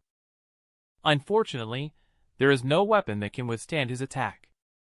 I stopped in front of the sword pavilion because I had no other way to go. Sawyer behind me had already gathered chi energy in his hands, ready to erupt at a touch, and hit me squarely in the back. My body felt like a kite with a broken string, crashing towards the sword pavilion gate. In the moment of despair, I suddenly felt something, vaguely sensing that there seemed to be something calling out to me in the sword pavilion. As Sawyer, with murderous intent in his eyes, was about to strike, the anger pent up inside me erupted completely at that moment. I reached out towards the depths of the sword pavilion, roaring out, "John Palace Sword!" The swords in the sword pavilion suddenly resonated together, all clanging and vibrating vigorously. Inside the dim room, a silver light breaks through the void and approaches. John Palace, emitting a clear and melodious chirping sound, steadily falls into my hands. The black pill within my body rapidly reverses chi, surging through my body once again in an instant. The John Palace that has been dyed with divine blood seems to have a mysterious connection with me. Sawyer's pupils constrict. The fearful inner demon is suddenly aroused. It's the sword that can slay gods. Thinking that I killed the guardian deity, he showed signs of retreat for the first time, but it was already too late to pull back. Give me death, crimson liquid splashing like waves. I went straight for Sawyer's head. John Palace hides a powerful force that even I, a sword master, cannot see clearly. The night rain washes over the entire Witch Clan as a graceful figure lands in the sky. That is Sophia from the Immortal Tower. She gazes down at the chaotic Witch Clan below. She couldn't understand why, with two powerful experts from the Immortal Realm presiding over the Witch Clan, it had come to this. The battle between Hazel and True Immortal Cloud is drawing to a close, with marrow blood beginning to occupy her conscience. Only the power of White Phoenix marrow blood can contend with Immortal in the mystic purple realm. How terrifying must be the intact deity from the primordial era. True Immortal Cloud is somewhat fortunate. If Hazel's realm were higher today, it might have been him who died. Hazel's head is splitting with pain as divine blood begins to backlash against her. He thought that unlocking marrow blood sealed power true immortal Cloud can possess the power to contend with himself. A greedy expression appeared in his eyes. As long as he absorbs her bloodline, he will be able to directly step into the realm between humanity and divinity by then. Just as Blood Seas was about to strike, a sword light accompanied by the might of thunder struck down. In his hand, Blood Seas was shaken away by this sudden blow. The rain washed away the bloodstains on Sawyer's head. I tightly grasped Jean Pallas, and once again returned to this battlefield. He looked at the severed head I extracted and showed no mercy towards Sawyer. Instead, he rebuked him as a useless person, criticizing that he couldn't even kill me, a mere ant from the mystic purple realm, until he recognized that I was holding the sword of God slaying. His disdainful expression gave way to a hint of fear. His tightly closed right pupil subtly loosened as he desperately wanted to glimpse my secret. He was curious as to why the sword, stained with divine blood, which he had forbidden anyone to touch, was now tightly held in my hand. But he still suppressed his curiosity. Arrogantly, he believed that a mere me from the mystic purple realm was not worthy of catching his eye. Feeling the overflowing murderous intent from the Jean Pallas in my hands, I carry a mighty power that could change fates. I swing my sword towards true immortal Cloud. He still feels fear towards the sword of God slaying, true immortal Cloud, and he remains vigilant, making defensive moves without being careless. What he doesn't know is that my feigned sword strike is just an illusion. My goal is Hazel, who is kneeling behind me. Her condition is very bad at the moment, clutching her shoulders, her body trembling uncontrollably. Her dim pupils almost lacked any light. No matter how I shouted, there was no response. In the midst of panic, I suddenly remembered the red string she had entrusted to me before. I realized that she was about to be demonized.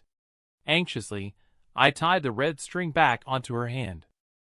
The true immortal Cloud, who was being played around, instantly became furious. He manipulated the blood-seizing sword to fly towards me in midair. The sword has already reached behind me, but Hazel, who is tied with a red rope, has not improved. I obviously failed to avoid bringing Hazel along. I could only block Jean Pallas with my body. Although I blocked the sword, I couldn't stop its momentum. Under the tremendous impact, blood sprayed from my mouth involuntarily.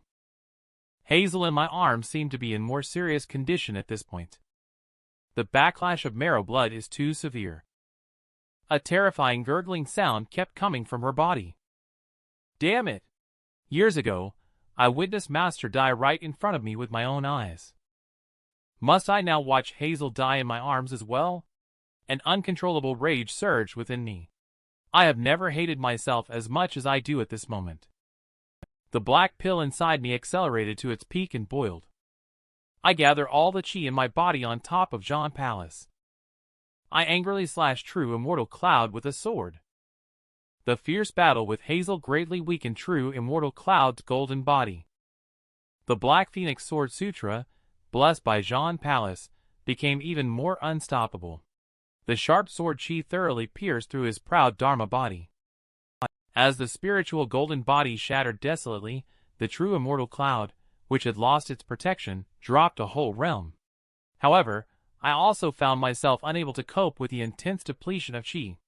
The fierce surge of chi burned my entire right arm crimson. The premonition of being devoured by marrow blood becomes increasingly apparent, with Hazel's pupils on the verge of being swallowed by darkness. Suddenly, she bit down on my arm.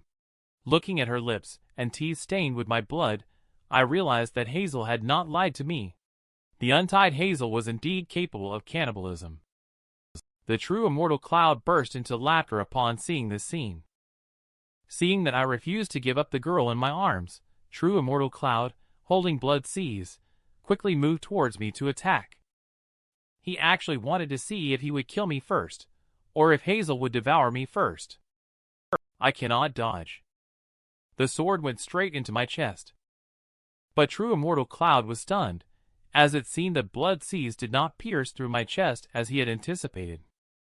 The sword seemed to have hit something solid, as it couldn't pierce through and no longer could advance even half an inch. I myself was stunned as well. When I looked down, I found a pitch-black hard object perfectly integrated into my flesh. At this moment, I suddenly realized that the black scales were never lost, but somehow they ended up inside my body. No wonder I can see through illusions that others can't see through. And true immortal Cloud is also extremely different from before in that moment. He actually captured the scent of an ancient god on me. An unknown teenager, unable to see the chi of the chi pill, can wield the god-slaying sword. The scales buried deep inside him, facing all sorts of curiosity. His inner demon is also urging him to open his right pupil. He wants to peek at the secrets on my body. Although reason tells him that there is no need to open his eyes now, once curiosity is piqued, it is like a raging flood that cannot be contained, driving him crazy. His right eye's secretive pupils suddenly open wide, densely packed small eyeballs crowded like young eggs. He just needs to take a look. He can then directly perceive the greatest secret in the depths of the human heart. When I saw his right pupil for a moment, the hair on my body couldn't help but stand up. Such dense objects bring about innate disgust and fear in people. Under the direct gaze of his right eye, my memories seemed to transform into a carousel of vivid images, clearly displayed in front of him. Peeking at the secret true immortal Cloud, he was ecstatic, almost intoxicated by the images in my memories for a moment. The legend is not wrong. There really is a world beyond this world, the demonic cult river diagram, the Luo Dead Town. What is that? When he saw the words, Dead Town, his eyes suddenly widened. He looked towards a huge dark shadow. That glance was the most foolish choice of his life. The densely packed small eyeballs exploded instantly. True immortal Cloud covered his eyes. He screamed in agony, tearing at his heart and lungs. He gazed directly at the god that should not be gazed upon. I take this opportunity. I raised John Palace in my hand and shot it towards him. The sharp edge of the sword carries a fierce aura. I pierced into the body of the true immortal Cloud with one strike. At the same time, I saw a dark little demon rushing towards true immortal Cloud, gnawing at his body. The sudden scene left me full of doubts. Did true immortal Cloud really die like that? Hazel in my arms seemed to show some signs of movement. She slowly opened her eyes, and the dark pupils had faded away. Rationality gradually returned. It was only then that I realized my blood had alleviated Hazel's demonization. Hazel kept looking into the distance, as if she had something to say to me. She raised her hand hesitantly, and croaked out in a hoarse voice, "Be careful." This made me feel a hint of alertness, so I turned back to look in the direction she was pointing. Under the reflection of the bright moon suspended in the air, there was a graceful figure dressed in white. She was standing aloof on top of a high building. She comes from a noble background since she was young. Due to the extinguishing of the true immortal destiny lamp, she spared no effort to step from the immortal tower to this vast and tainted land. Holding Hazel, I hide behind the tree. I do not know if she is a friend or a foe, but she is definitely not a simple character. Hazel lays softly in my arms, struggling to speak out the word, "Escape." I trust Hazel's judgment. I suppress the killing intent and aura on my body, quickly disappearing into the dark night. Sophia, standing high above, overlooking the entire witch clan. She arrived at the clear and bottomless shaman's blessing lake, feeling as though it was the resting place of some ancient deity. She lightly tiptoed towards the center of the lake, but found a seal that imprisoned her underneath, seeming to prevent outsiders from entering. In the blink of an eye, she found herself back at the battleground where we had just fought. The air is filled with the lingering souls of immortals, and the bloodthirsty aura of demonic beasts. The witch clan seems to be hiding many secrets. Sophia doesn't mind. Her purpose in this trip is to sever causality for the sect. Just as she was about to leave, a strange color flickered in her indifferent eyes. Is this aura the legendary hidden pupil of the immortal eyes from the senior fellow disciple at the mountain gate back then, able to see through secrets of the heart more effective than any interrogation method? It's a pity that it has been polluted. This immortal eyes has lost its spirituality. Senior brother was killed and impurities appeared. This matter may have already involved causality. She released a red thread to search for the person who killed eldest young master. Inside a dilapidated attic, Henry was packing up his things to escape from the witch clan. A terrifying cry for help suddenly sounded behind him, causing Henry to be frightened and paralyzed on the ground. A figure with almost all its flesh sucked dry, leaving only skin and bones, was kneeling at the door seeking help from him. Upon a closer look, he realized it was true immortal Cloud, whose skull-like face covered in blood sent shivers down one's spine. Out of deep fear towards true immortal Cloud, Henry managed to overcome his disgust and helped him into the building. Henry's heart rate remained slow on the side. He could have escaped from the witch clan immediately, but unexpectedly, he still ended up in such a situation. He recalled the words of the second young master before. If true immortal Cloud's goal is to kill members of the witch clan, then as an acolyte, he probably won't be able to escape death either. At this point, he gritted his teeth and made a certain decision in his heart. Slightly sensing something unusual, true immortal Cloud, with his bloodshot left eye, gave Henry a warning glance. Henry made an excuse to go help true immortal find some medicine for healing. As he watched his departing figure, true immortal Cloud didn't think much of it. He didn't expect to be in such a plight. Fortunately, at the critical moment, he unleashed his inner demon to feign his own death. He lurked here for 100 years, willing to sign a servant oath with the witch clan just to peek at the divine heritage of the witch clan.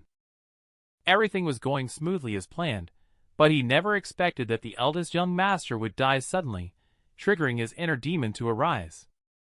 As a result, the plan failed, leading to the current situation he finds himself in now. Just in time, Henry walked slowly towards true immortal Cloud, who impatiently asked him to quickly bring the medicine over.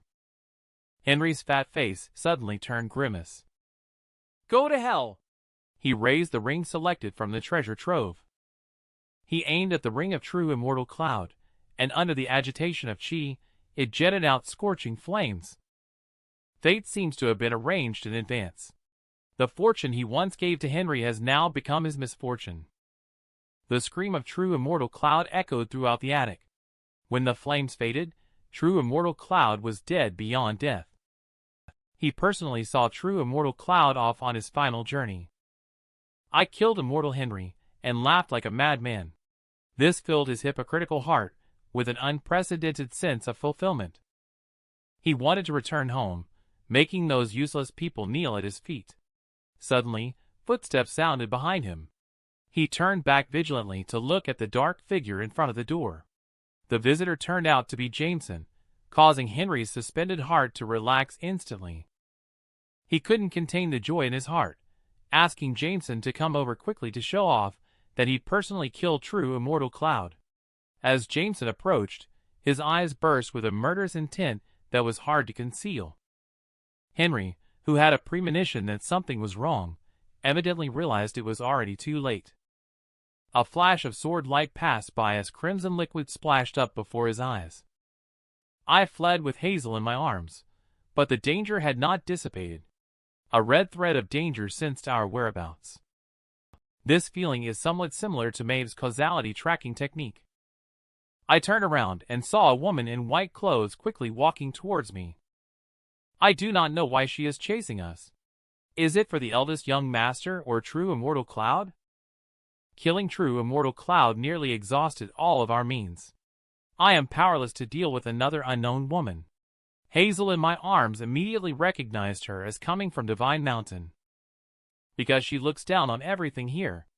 People from Divine Mountain are mostly like that.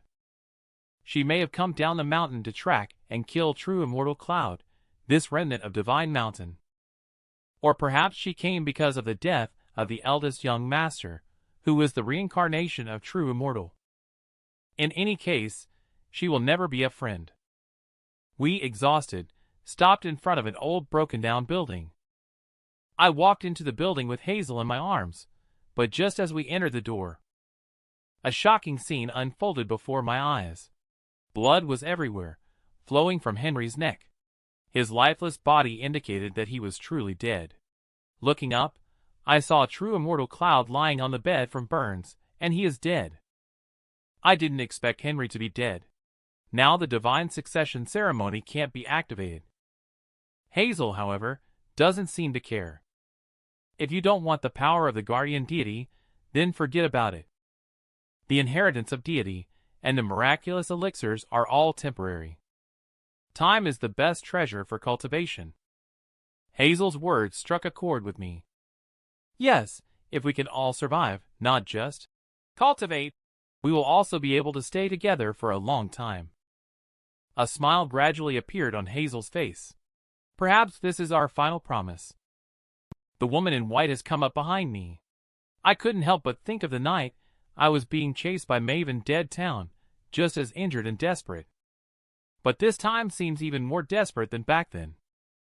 After the fierce battle with true immortal Cloud, we are all exhausted.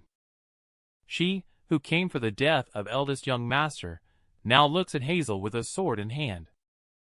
Have you ever thought about the consequences of killing someone from the immortal tower? Her brief words reveal indifference and disdain towards the people of the world. Hazel has no fear at all. He is a member of my witch clan. What does it have to do with you whether he lives or dies? Sophia, who originally intended to kill Hazel on the spot, found it a pity due to his noble bloodline. She suggested taking him back to the immortal tower to await the master's decision. Hazel mocked her arrogance. These immortals, who claim to preach equality, have long looked down upon all living beings as dust. Sophia seemed completely indifferent. She reached out and grabbed Hazel by his snowy hair. Seeing her holding a sword about to harm, how could I just sit back and do nothing? I gathered my strength and lunged at her with a sword. I was shaken off by a wave of her sleeve, but I couldn't give up. I reached out and softly called, "John Palace!" The John Palace, inserted diagonally into the soil, suddenly rose up out of nowhere. I stabbed towards the fairy once again. Sophia, however, effortlessly grasped the vibrating John Palace in her hand. She turned around, and the sword swept through the air in an arc as she flicked her palm back, bringing with it a strong wind that cut through several strands of hair. The John Palace landed precisely next to me. Sensing something, she suddenly turned back with the sword raised once again. The thunderstorm raged as a demonic spirit clad in yellow robes appeared outside the house. Sophia was also surprised at this moment, never expecting to encounter a demonic spirit here. This is indeed the dormant demonic spirit in the cave. It actually wasn't eliminated by the true immortal Cloud, but managed to escape instead. Since ancient times, the righteous and evil cannot coexist. Sophia, who came from the immortal tower, will definitely not let the demonic spirit go unchecked. She recited a spell to trap Hazel in an earth prison, abandoning the plan to kill her directly. Then she wielded her sharp sword and gracefully floated towards the demonic spirit in the rain. But what she didn't know was that the magic didn't work. Hazel secretly muted the sound at a critical moment. As she freed herself, I picked up Hazel and prepared to escape. As soon as we stepped out of the door, the spiritual pressure released by the demonic spirit suddenly hit my mind. In the night rain, Hazel and I supported each other and finally managed to escape the epicenter of the strongest spiritual pressure. Hazel led me to the secret passage of the witch clan, where a well is inscribed with a guarding spell. Without time to think, Hazel pulled me and jumped into the well. Hazel reached into her sleeve to find the key to unlock the hidden passage. But she found that the door had already been opened by someone. She thought it was me who had opened it. Hazel believed that I was the key. Just like before, the manpower at Stone Gate and Sin Pool cannot open it. It must be the key that is at play. Afterward, True Immortal Cloud used the true word stone to question everyone. The others were not, only I remained in a coma. Upon hearing this, I also felt puzzled. The key was fake, as claimed by True Immortal Cloud, but not everyone was present at that time. I looked at the open door of the dark room in front of me, and suddenly a familiar feeling came over me. Is the dead town, which is usually sealed off, opening its doors to me on that day? Just like today, could it be that the gates of the dead town are really opening for me? Or is it possible that someone has entered the dead town before me? And that person is the key. Hazel pulled me by the hand, and we walked into the dark alley together. It made me think of the Mid-Autumn Festival in my previous world today. We hadn't walked far when we heard the sound of someone reciting poetry from deep within the secret passage. The poetry being recited was Su Shi's Moon over West River, a poem about the Mid-Autumn Festival. A figure holding a lantern slowly approached from around the corner. He was reciting widely circulated verses from my previous world. The lamplight in his hand illuminated his face. Jameson! Why are you here? I'm not Jameson, I'm James. Luoyang is my hometown. I am James. I stand on Cloud Peak, above both of you, revealing my formidable presence. Word by word, proclaiming myself as the third in the world. The boy was born with a golden key, a key that can unlock all seals. With innate talent since childhood, his cultivation speed is almost unmatched by all peers, being regarded as a true genius. James, however, was not surprised by these things because ever since birth, he knew that his abilities were bestowed upon him by the former master from the other shore. The power bestowed upon him by the former master is precisely the key mentioned by the false true immortal cloud, and its true name is called Boundary River. When he was 7 years old, his parents took him to meet the new sect leader of Taoism. The sect leader just glanced at him and foresaw that he would be burdened by fame for his whole life. Young James, however, did not believe it, thinking she was a fraud. He never coveted fame, so how could he be burdened by it? Until he turned 10 years old, when his mother came to find him with a list first published by Sky Pinnacle Ranking. He felt the meaning of fame for the first time. The imagined scene did not appear. In front of his name are Lin and Maeve. At first, he didn't think so. He just thought it was a boring notice board. The third year. The ranking remains the same. These two names have always been above him. He gradually began to care. He started thinking about having his name appear before theirs. James, who was so strong, at this moment, generated the idea of an inner demon. Once this thought arose, it hung over his head like a dark cloud. It would not dissipate until it turned into real rain. That night, he saw a statue of Avalokitesvara with 1,000 arms in his dream. The statue of Avalokitesvara stood among a group of Asuras and Yakshas. He had a kind and compassionate expression with a slight smile on his face. He was woken up from the dream in fright. He couldn't even cultivate peacefully anymore.